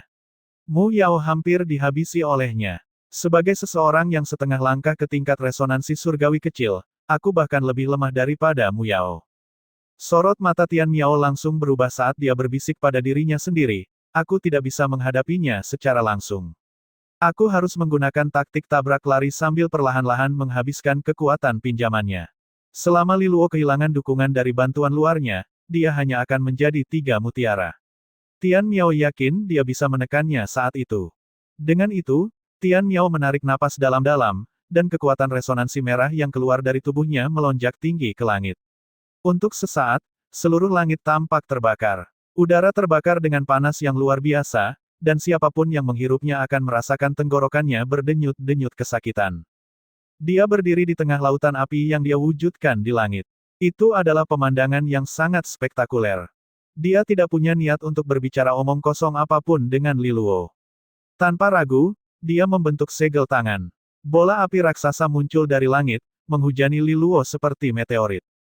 Li Luo mengangkat telapak tangannya, dan kekuatan resonansi air mengembun di atasnya. Menyatu dengan energi merah tua, kekuatan resonansi air berubah menjadi gelombang air merah tua yang menghancurkan. Air berwarna merah tua menyembur keluar seperti gelombang pasang. Dengan satu gerakan, ia menelan semua bola api raksasa. Resonansi air. Tian Miao mengerutkan kening saat melihat ini. Li Luo adalah musuh alaminya. Dia tahu bahwa langkah pencariannya tidak efektif. Oleh karena itu, dia langsung terbang kembali dan mundur ribuan kaki, tidak berencana untuk berhadapan langsung dengan Li Luo. Li Luo mengerti apa yang direncanakan Tian Miao. Jelas, dia tidak akan membiarkan semuanya berjalan sesuai rencana. Dia tidak perlu menguji kekuatan pihak lain dalam pertempuran ini. Dia hanya membutuhkan satu gerakan cepat untuk mempercepat keadaan. Gerakan mematikan dengan satu pukulan ya. Aku punya satu. Li Luo sedikit menunduk. Niat membunuh kilatan di matanya saat dia membentuk segel tangan. Dering samar seruan pedang menggema pelan di latar belakang. Di saat yang sama, bergetar hebat. Itu adalah pedang taring naga air. Aliran cahaya biru muda naik ke langit di atas kepala Liluo. Pedang yang terbuat dari cahaya berbentuk taring naga perlahan-lahan muncul. Munculnya pedang taring naga air menyebabkan jeritan pedang menggema di seluruh lapangan hingga mencapai puncaknya. Energi alam duniawi dimobilisasi dalam jumlah besar, dan semuanya melesat menuju pedang. Saat pedang itu berdenyut dengan energi, hal itu menyebabkan kekosongan di sekitar terkoyak. Banyak terjadi kejutan dimunculkan pada pedang yang telah terbentuk. Mereka semua menyadari kekuatan yang terkandung di dalamnya. Tian Miao mengerutkan kening. Sepertinya Liluo telah mengetahui strateginya dan langsung mengeluarkan kartu asnya, berniat untuk segera menyelesaikan masalah. Tatapannya berkedip-kedip, dan dia tidak berani berdiam diri. Cahaya merah muncul di sekujur tubuhnya, berubah menjadi baju zirah. Di atasnya ada satu tanda ungu, yang menunjukkan bahwa ini adalah artefak berharga bermata ungu. Pada saat yang sama, cahaya merah melonjak ke langit di atasnya, berubah menjadi sebutir mutiara api. Itu memancarkan api yang semakin menambah intensitasnya. Dia tahu bahwa serangan Liluo tidak akan mudah diatasi, jadi dia segera mengeluarkan semua alat pelindungnya untuk membela diri. Jika aku menahan gerakan terkuatnya, aku akan mendapat keuntungan setelahnya. Mata Tian Miao menjadi dingin. Fakta bahwa dia benar-benar dipaksakan ke dalam situasi seperti itu hanya dengan 3 mutiara saja yang sungguh-sungguh. Namun, dia tahu itu bukanlah kekhawatirannya saat ini. Melindungi dirinya sendiri adalah. Liluo membuka lapisan cangkang pelindung yang dipanggil lawannya dari jauh, dan salah satu selimut terangkat dengan heran. Tian Miao benar-benar berhati-hati, setelah menguatkan dirinya dan mewujudkan di cangkangnya. Rupanya satu pedang taring naga air tidak akan cukup untuk menghabisinya. Karena satu pedang taring naga tidak cukup, maka mari kita gunakan Da. Liluo menunduk sedikit, dan pada saat berikutnya, cahaya zamrud yang cerah muncul di langit di atasnya. Di saat yang sama, seruan pedang terdengar berbeda. Ketika cahaya zamrud muncul, tanaman yang tergeletak di bawahnya tampak telah diremajakan dan mulai tumbuh subur. Sesaat kemudian, pedang taring naga yang bersinar muncul dalam cahaya zamrud. Ini adalah pedang taring naga kayu. Setelah banyak penyempurnaan di dalam gua resonansi spiritual, Liluo akhirnya berhasil membuat pedang taring naga kedua dari formasi pedang taring naga resonansi segudang. Pedang kedua yang bertahan di atasnya, memancarkan energi pedang yang tiada taraf dan agung. Kehadiran mereka seolah membelah awan di atas menjadi beberapa bagian, menjadikannya tampak seperti sisik ikan. Energi pedang yang meroket ke langit terpancar dengan aura dingin yang menyebabkan semua orang yang hadir mengalami perubahan ekspresi. Ini termasuk Tian Miao yang berlapis armor dan dilindungi, yang berharap bisa melewati serangan ini. Sudut mulutnya bergerak-gerak tak terkendali.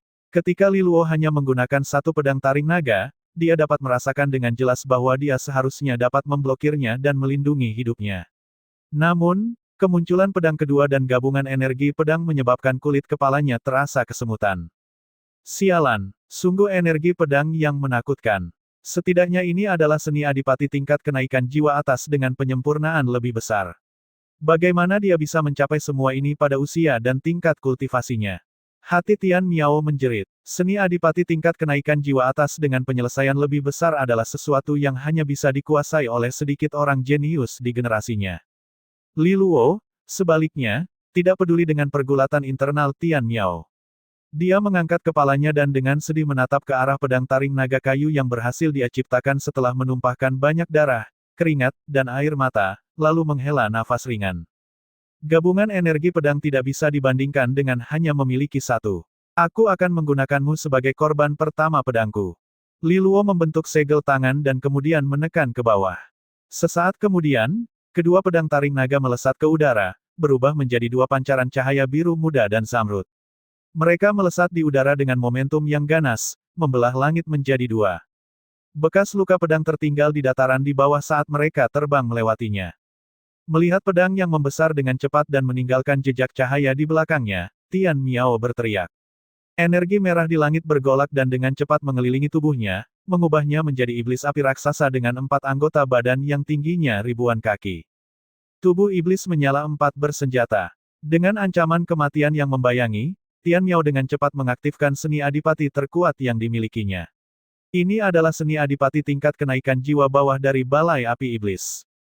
Iblis menyala berteriak, lalu mulutnya memuntahkan semburan api raksasa kedua aliran energi pedang yang tak terbatas. Pedang taring naga air adalah yang pertama bertabrakan dengannya. Energi pedang yang sepertinya mengandung amukan lautan langsung memadamkan api secara menyeluruh. Energi pedang kemudian menembus langit tanpa halangan dan secara brutal menebas tubuh asli iblis menyala di depan mata semua orang. Energi dalam jumlah yang sangat besar meledak pada saat itu juga, menyebabkan badai energi meledak ke segala arah, menyelimuti area seluas ribuan meter dengan energi yang berderak. Perhatian semua orang terfokus pada iblis menyala berlengan 4. Sayangnya, tubuh iblis menyala bersenjata 4 tidak sekuat yang diharapkan Tian Miao. Dengan serangan dominan dari dua pedang naga Fang, seni adipati miliknya mulai menghilang dengan kecepatan yang terlihat dengan mata telanjang. Pedang taring naga memiliki energi yang dapat menghancurkan apa saja. Setelah beberapa saat, iblis menyala menghilang dengan raungan terakhir. Kedua pancaran energi pedang itu tidak melemah sedikit pun. Dalam sekejap, mereka menyerang ke bawah lagi, menghancurkan tabir api yang mengelilingi tubuh Tian Miao. Akibatnya, mutiara yang menyala di atasnya hancur. Tian Miao tampak ngeri, dan dia mundur dengan panik. Energi pedang terus menyelimutinya, merobek armor merahnya dengan setiap serangan. Merasakan udara kematian perlahan-lahan mencekiknya, Tian Miao berteriak dengan sangat ketakutan, "Li Luo, berhenti. Aku akan mundur dari pertempuranmu. Aku akan membawa semua orang pergi." Namun, meski Tian Miao menyerah, tatapan Li Luo tetap dingin. Kedua belah pihak telah mengambil tindakan sedemikian ekstrim sehingga mengakui kekalahan tidak ada artinya. Li Luo bermaksud menggunakan jurus terkuatnya untuk membunuh dengan satu serangan. Dia akan menggunakan hidup Tian Miao untuk mengejutkan dan membuat kagum orang lain. Dia membentuk segel tangan lagi, dan kedua pedang taring naga meledak dengan teriakan yang mendominasi. Diselubungi dengan niat membunuh yang tak terbatas, kedua pedang itu menembus armor musuh seperti pedang panas menembus mentega. Ketika mereka keluar dari punggung Tian Miao, dua lubang yang sangat dalam tertancap di tanah. Baju besi Tian Miao hancur, memperlihatkan wajahnya yang pucat dan ketakutan. Dia bisa merasakan energi pedang tirani mengalir melalui dirinya, menghancurkan tubuhnya dengan sangat mudah seperti menghancurkan ranting yang rapuh. Di permukaan tubuhnya, separuh kulitnya terkikis dengan sangat cepat, sementara di bagian lainnya terdapat bibit yang tumbuh setiap incinya. Ketika dia merasa hidupnya semakin menjauh di hadapannya, penyesalan yang tak ada habisnya muncul di matanya. Dia adalah anak ajaib dari balai api iblis, namun dia terjatuh di gua resonansi spiritual begitu saja. Jika dia mengetahuinya lebih awal, dia tidak akan pernah menyela dirinya di antara dua kekuatan kaisar surgawi. Sayangnya, tidak ada obat untuk penyesalan. Tubuh kaku Tian Miao jatuh dari langit, menghantam tanah di bawahnya. Pertarungan kacau antara kedua belah pihak terhenti. Perhatian semua orang tertuju pada mereka. Tian Miao, yang setengah langkah ke tingkat resonansi surgawi kecil, telah dibunuh oleh Li Luo dalam satu serangan. Meskipun Li Luo telah meminjam kekuatan eksternal, penindasan gua resonansi spiritual membatasi dia pada tingkat resonansi surgawi kecil. Sebagai perbandingan, bahkan Zhao Yan akan mengalami kesulitan besar untuk mencapai hasil yang sama jika diadu melawan Tian Miao. Li Luo telah menjadi begitu kuat hanya dalam 1 tahun setelah datang dari benua ilahi luar. Dari jauh, Zhu Zu, Zhu Dayu, Zhong Sa, Jiang Wanyu, dan yang lainnya diam-diam mengamatinya. Mereka teringat akan kisah-kisah yang pernah diceritakan oleh para tetua, bagaimana Li Taixuan dan Tan Tailan yang tak terkalahkan telah menang atas rekan-rekan mereka tanpa tandingan. Mereka dapat merasakan bahwa Li Luo mungkin tidak kalah dengan orang tuanya, yang pernah mengejutkan dunia. Tidak peduli bagaimana keadaannya, reputasi Li Luo akan melonjak setelah berakhirnya gua resonansi spiritual. Dengan jatuhnya Tian Miao, pertempuran kacau yang terjadi di udara membeku seolah waktu berhenti. Para pelopor dari kedua belah pihak terkejut dengan apa yang terjadi. Meskipun Tian Miao baru setengah langkah memasuki tingkat resonansi surgawi kecil, hal ini sebagian besar disebabkan oleh kekuatan resonansi yang sedikit berkurang di tubuhnya. Jika dia diberi lebih banyak waktu untuk berkembang, dia pasti bisa melangkah ke tingkat resonansi surgawi kecil secara penuh. Sebagai seorang elit dari balai api iblis, dia secara alami juga memiliki banyak trik. Kekuatan tempurnya belum tentu lebih lemah dibandingkan para kultivator liar di tingkat resonansi surgawi kecil. Namun orang seperti itu telah dibunuh oleh Li Luo di depan mata semua orang. Itu adalah kemenangan yang bersih dan lugas dari Li Luo sehingga bahkan seseorang seperti Zhao Yan dan Mu Yao mungkin tidak akan mampu melakukannya. Bagaimanapun juga, ada perbedaan besar antara menang dan membunuh. Pada saat ini, Li Luo cukup tenang dan tenang meskipun telah mencapai prestasi yang keterlaluan. Ini bukanlah hal yang pantas untuk dibanggakan di matanya. Dia pada akhirnya mengerahkan kekuatan serigala surgawi ekor 3, yang tentunya membuatnya setara dengan seorang kultivator tingkat resonansi surgawi kecil yang sah meskipun itu terkendali. Selain itu, dia segera mengeluarkan gerakan pembunuhannya dengan mengacungkan kedua pedang taring naga. Dengan setiap kartu yang dimainkan, dia bisa lupa untuk menunjukkan wajahnya lagi di benua ilahi asal surgawi jika dia bahkan tidak bisa menghadapi Tian Miao. Jika dia tidak takut Tian Miao menyiapkan lebih banyak teknik penyelamatan nyawa sebelumnya, dia mungkin tidak akan mengerahkan seluruh kemampuannya dengan dua pedang taring naga untuk meraih kemenangan. Meski begitu, dia tidak melambat dari sini. Matanya dengan cepat beralih ke tiga musuh kuat lainnya, Zhao Yan, Mu Yao, dan Qin Ying. Merasakan menghilangnya, wajah mereka sedikit bergerak. Mereka dapat dengan jelas mengetahui dari pertempuran sebelumnya bahwa kekuatan kedua pedang taring naga itu luar biasa. Jika pedang itu menyerang mereka secara langsung, kemungkinan besar mereka akan mati juga. Pada akhirnya, mata Li Luo berhenti pada Zhao Yan. Ada niat membunuh di dalamnya. Zhao Yan telah melawan mereka di setiap kesempatan sejak awal. Dia juga pemimpin pasukan dari garis darah Kaisar Surgawi Zhao. Jika dia bisa disingkirkan, itu akan menjadi pukulan besar bagi garis darah Kaisar Surgawi Zhao, dan mereka secara alami akan kehilangan hati untuk terus bersaing demi buah asal pencerahan. Ekspresi Zhao Yan berubah begitu mendapat tatapan mematikan dari Li Luo. Kekuatan resonansi melonjak dari tubuhnya, dan cincin demi cincin energi pelindung terbentuk di sekelilingnya. Dengan tatapan dingin di matanya, Li Luo mengeluarkan hormat pemburu matahari naga surgawi dari sakunya. Kekuatan formasi pedang taring naga resonansi segudang tidak diragukan lagi sangat besar. Namun, kekuatan mendominasi seperti itu juga menyebabkan ketegangan besar pada tubuhnya setiap kali dia menggunakannya. Karena itu, dia harus memperlambat laju serangannya. Hormat pemburu matahari naga surgawi juga merupakan senjata tirani, dan untungnya, itu tidak terlalu membebani dirinya. Pada saat yang sama, Li Luo juga mengeluarkan panah rahasia guntur dunia bawah, ukiran kerajaan kelas 5 yang telah diberikan oleh musuh dengan baik hati. Dia sudah menggunakannya sekali, jadi ukiran kerajaannya sedikit redup. Meski begitu, sepertinya benda itu masih bisa digunakan beberapa kali lagi sebelum benar-benar hancur. Dengan kekuatan serigala langit ekor 3, hormat pemburu matahari naga surgawi, dan ukiran kerajaan kelas 5, serangan ini pastinya sedikit lebih kuat dari kedua pedang taring naga. Seharusnya ini bisa menghabisi Zhao Yan secara langsung apapun yang terjadi, teknik penyelamatan nyawa yang dia miliki, kan? Li Luo berpikir dalam hati. Dia memandang Zhao Yan dengan senyum cerah. Wajahnya menjadi pucat saat dia melayang di udara. Pada saat yang sama, panah rahasia guntur dunia bawah diaktifkan, mulai terbentuk di haluan. Guntur menderu saat anak panah dilepaskan. Panah rahasia guntur dunia bawah meledak dengan kilat yang berkobar dengan liar saat melesat di udara seperti semburan unsur malapetaka yang mengamuk. Saat ini, petir membanjiri udara di sekitar Li Luo. Wajah Zhao Yan berubah total dengan pemandangan ini.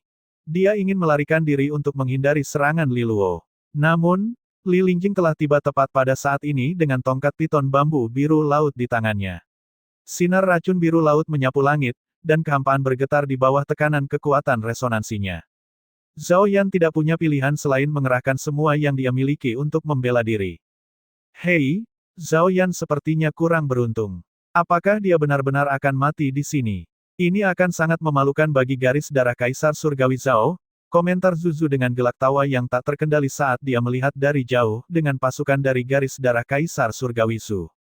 Semua orang tahu bahwa Zhao Yan berada dalam kesulitan yang berbahaya. Tanpa diragukan lagi, kekuatan resonansi surgawi kecilnya tidak sebanding dengan kerja sama tim Li Luo dan Li Lingjing. Jika bukan karena variabel liar Li Luo, aku khawatir generasi dari garis darah Kaisar Surgawi Li ini akan ditindas oleh garis darah Kaisar Surgawi Zhao lagi, kata Zhong Sa sambil menghela nafas ke arah surgawi. Kelompok perguruan tinggi Kunomor. Li Luo benar-benar monster. Meskipun dia mengandalkan bantuan luar untuk membunuh Tian Miao sebelumnya, dua pedang taring naga yang dia gunakan mungkin adalah seni adipati yang sangat bermutu tinggi. Dilihat dari seberapa mendominasi energi pedangnya, menurutku, itu mungkin tidak lebih lemah dari Kenan spanduk surgawi tiga naga yang telah selesai, lanjut Zhong Sa. Wajah Jiang Wanyu berubah sedikit setelah mendengar kata-katanya. Versi lengkap dari canon spanduk surgawi tiga naga adalah seni adipati tingkat takdir. Meskipun hanya satu tingkat lebih rendah untuk menjadi transenden, itu masih dianggap kelas atas jika dibandingkan dengan seni adipati tingkat kenaikan jiwa yang lebih lemah. Fakta bahwa Zhongsa memuji pedang taring naga menunjukkan bahwa dia mewaspadai kekuatannya yang luar biasa. Berdasarkan pembagian aula berdasarkan usia, Liluo akan ditempatkan di aula bintang 2 di perguruan tinggi kuno asal surgawi. Namun, kekuatannya akan menempatkannya di antara beberapa teratas di aula bintang 3 bahkan tanpa kekuatan eksternal menakutkan yang ia miliki. Dia benar-benar apa yang kamu sebut monster, komentar Jiang Wanyu dengan ekspresi kompleks di wajahnya yang menawan. Dia awalnya memperlakukannya dengan dingin dan bahkan merasakan kesombongan ketika mereka pertama kali bertemu. Namun, pemandangan di hadapannya memaksa pengakuan enggan atas bakat luar biasa pria itu. Jika berada di perguruan tinggi kita, dia berpotensi menjadi salah satu bibit Peng Hinui dan akhirnya dipromosikan ke aula Peng Hinui terlebih dahulu, kata Zhongsa. Bibit Peng Hinui. Mata Jiang Wanyu sedikit berkibar. Di perguruan tinggi kuno, aula Peng Hinui adalah tempat yang menjulang tinggi dibandingkan tempat lainnya. Namun, seseorang harus berada di tingkat resonansi surgawi sebelum mereka dapat memasuki aula Peng Hinui. Bisa dikatakan itu adalah tempat berkumpulnya semua talenta mengerikan dari kampus. Dalam keadaan biasa, adipati muncul dari aula Peng Hinui setiap beberapa tahun. Ini bahkan lebih mengesankan daripada 4 garis darah surgawi dalam beberapa hal.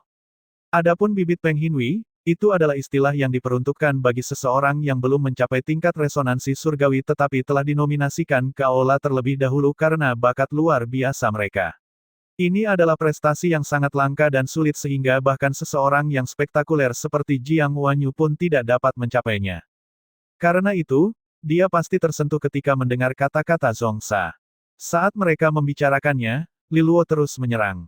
Namun, saat dia hendak melancarkan serangan dahsyat lainnya, teriakan aneh bergema di seluruh tempat. Semua orang terkejut dengan perkembangan mendadak ini. Mata mereka beralih ke asal suara. Itu sebenarnya berasal dari pohon raksasa yang membentang di langit. Pohon kuno itu tampak sedikit bergoyang, dedaunannya bergemerisik.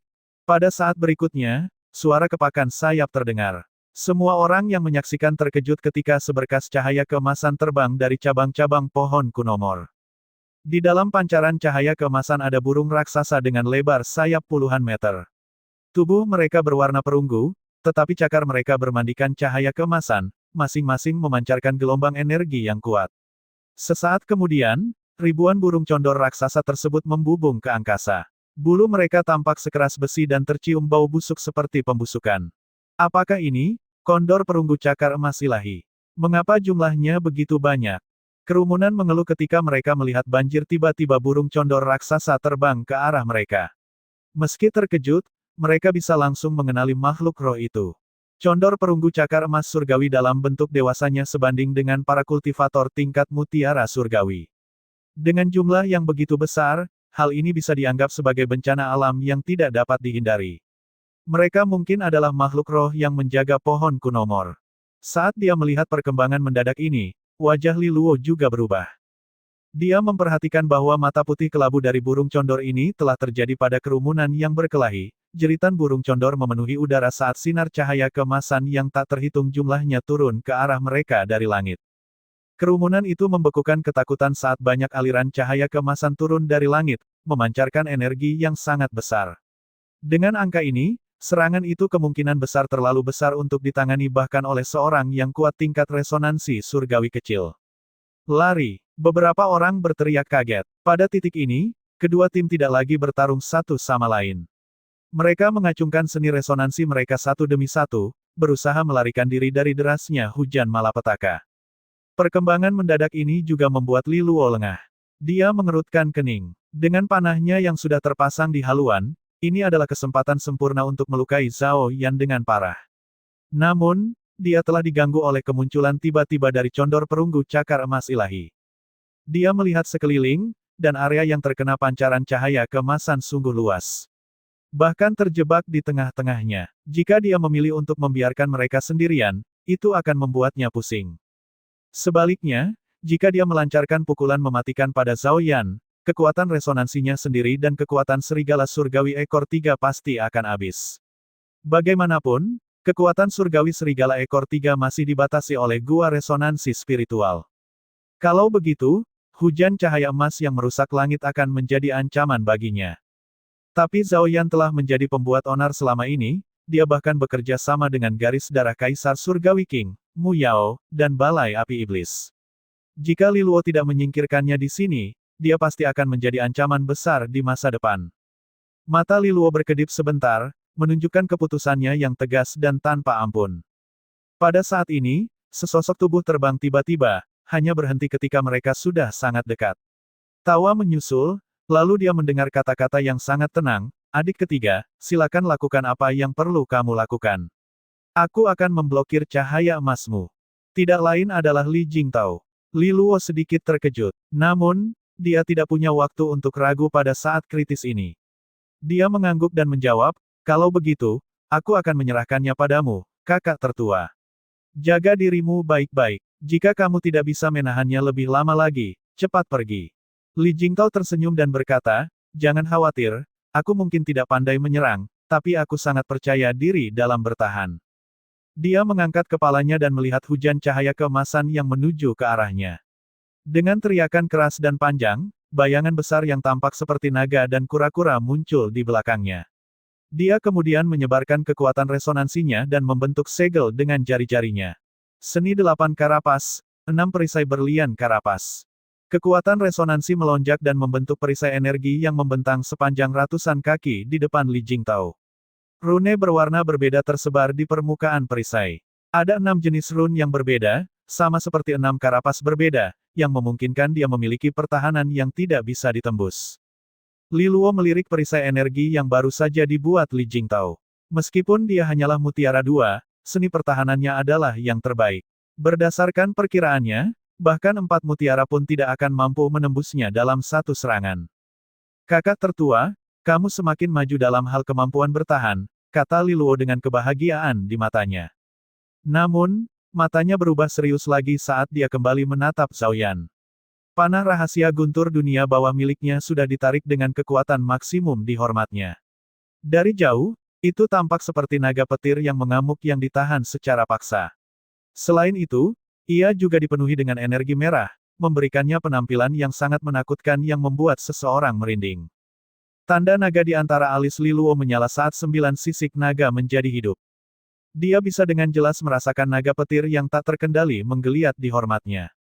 Tidak lagi ragu-ragu, dia melepaskannya dengan tatapan yang dibanjiri niat membunuh. Gelombang energi dalam jumlah yang sangat besar meledak di udara dan suara guntur memenuhi langit. Untuk sesaat, desisan tajam condor itu tenggelam sepenuhnya. Naga petir membumbung tinggi di langit. Itu sangat terang bahkan hujan cahaya keemasan pun tampak seperti tembaga kusam jika dibandingkan. Perhatian semua orang tertuju padanya. Sepertinya Li Luo lebih bertekad untuk menghabisi Zhao Yan daripada yang mereka bayangkan. Zhao Yan juga merasakan komitmen Li Luo untuk menghadapinya terlepas dari konsekuensinya. Panah naga petir ini dipenuhi dengan seluruh kekuatannya. Energi yang mengalir melaluinya sudah cukup untuk membuatnya takut akan nyawanya. Tanpa ragu-ragu, Zhao Yan mundur, matanya mengamati sekeliling. Dia ingin mencari beberapa pembantu untuk bertahan melawan serangan ini. Dia tahu bahwa Li Luo telah mencapai batasnya setelah menghabisi Tian Miao sebelumnya. Penggunaan kekuatan eksternal untuk membantunya telah menyebabkan ketegangan yang signifikan pada tubuhnya. Selama dia bisa melarikan diri dari panah ini, dia akan mampu menangani Li Luo yang lemah nanti. Tapi, tidak ada yang bisa membantunya saat dia mengamati sekelilingnya dengan panik. Mereka semua terlalu sibuk menghadapi serangan yang datang dari condor perunggu cakar emas ilahi. "Sialan, apa kamu benar-benar mengira aku seperti Tian Miao? Seseorang yang bisa dibunuh semudah itu?" Ekspresi kejam muncul di mata Zhao Yan ketika dia merasa hidupnya terancam. Karena tidak ada cara untuk menghindarinya, dia akan menghadapinya secara langsung. Serangan Li Luo benar-benar menakutkan, tetapi apakah Zhao Yan hanyalah orang lemah biasa? Zhao Yan menarik napas dalam-dalam dan mengeluarkan sesuatu dari mulutnya. Bola cahaya keemasan gelap muncul, dan di dalamnya ada pecahan logam yang diukir dengan rune kuno dan rumit. "Kamu bukan satu-satunya yang memiliki ukiran kerajaan." Zhao Yan tertawa dingin. Sebagai anggota terkuat dari generasi tua garis keturunan Kaisar Surgawi Zhao, dia memiliki kartu asnya sendiri untuk melindungi hidupnya dalam situasi putus asa seperti itu. Ukiran kerajaan ini adalah Pagoda 7 Harta Karun, ukiran kerajaan kelas 6. Nilainya jauh lebih tinggi dari panah rahasia guntur dunia bawah yang digunakan oleh Li Luo. Ini adalah kartu truf terakhir Zhao Yan, dan dia harus membayar mahal untuk mendapatkannya. Ukiran kerajaan kelas 6 adalah harta yang sangat langka yang hampir tidak terlihat bahkan di markas besar Bank Naga Emas di benua ilahi asal surgawi.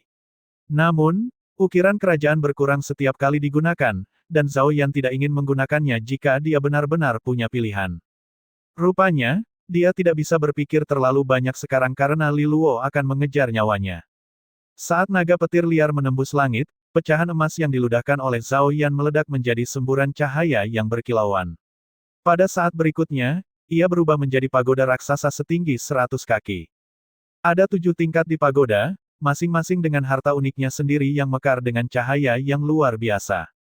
Segera setelah pagoda emas terbentuk, panah naga petir yang memancarkan aura ganas membelah udara dan langsung menghantamnya. Gelombang energi yang sangat dahsyat meletus dan kehampaan bergetar. Ledakan dahsyat memenuhi dataran Kunomor. Mata semua orang tertuju pada benturan ukiran. Zhao Yan, yang berada di bawah perlindungan pagoda emas, menatap tajam ke titik kontak dengan panah energi petir. Pagoda 7 harta karun memancarkan energi 7 warna yang terus-menerus meniadakan efek petir yang sangat korosif. Serangan Li Luo sungguh menakutkan. Zhao Yan bertanya-tanya apakah ukiran kerajaan kelas 6 miliknya akan cukup untuk menangkisnya sepenuhnya. Kedua kekuatan menakutkan ini saling bertarung selama beberapa waktu. Tiba-tiba, suara jernih dan tajam bergema di udara. Samar-samar, tapi di telinga Zhao Yan, itu tidak ada bedanya dengan suara gemuruh. Kelopak matanya bergetar saat dia melihat ke arah asal suara itu. Retakan kecil muncul pada perisai cahaya yang dibentuk oleh pagoda 7 harta karun. Napas Zhao Yan terhenti sejenak. Pada saat yang sama, lebih banyak retakan muncul di seluruh perisai.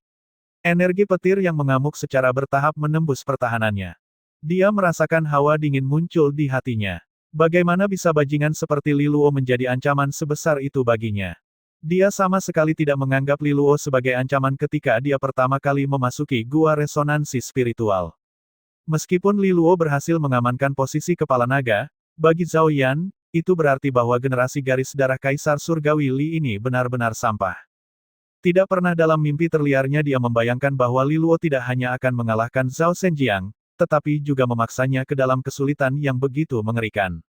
Jika dia mengetahui lebih awal, dia akan mengabaikan Li Wuyuan di lembah dan memfokuskan seluruh kekuatan untuk menyingkirkan bencana yang dikenal sebagai Li Luo dan faksi Taring Naga. Sayangnya, menyesalinya sekarang tidak ada gunanya. Petir yang ganas dan mengamuk menyebar dengan cepat ke seluruh perisai di depan mata Zhao Yan. Pada saat berikutnya, perisai yang dibentuk oleh pagoda 7 harta karun akhirnya mencapai batasnya dan pagoda serta perisai keduanya hancur. Zhao Yan tampak ngeri saat menyaksikan adegan ini. Dia meninggalkan serangkaian bayangan setelah dia mundur dengan kecepatan maksimum. Pada saat yang sama, kekuatan resonansi yang kuat mengalir keluar dari tubuhnya, membentuk penghalang pelindung. Meskipun serangan Li Luo telah menembus pagoda 7 harta karunnya, sebagian besar energinya telah habis dalam proses tersebut. Meskipun berhasil mundur dengan cepat, panah rahasia guntur dunia bawah bahkan lebih cepat. Di langit di atas, hanya gemuruh guntur yang terdengar. Meskipun jauh lebih redup dari sebelumnya, panah naga petir menembus langit seperti bintang jatuh saat ia menerobos bayangan yang tak terhitung jumlahnya. Sebelum mengejutkan semua orang, itu langsung menyerang Zhao Yan. Lapisan penutup di sekelilingnya hancur saat anak panah menembus dadanya dengan suara keras.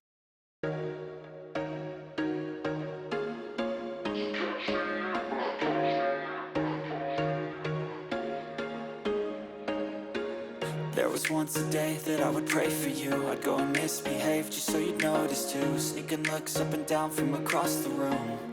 And damn, what a hell of a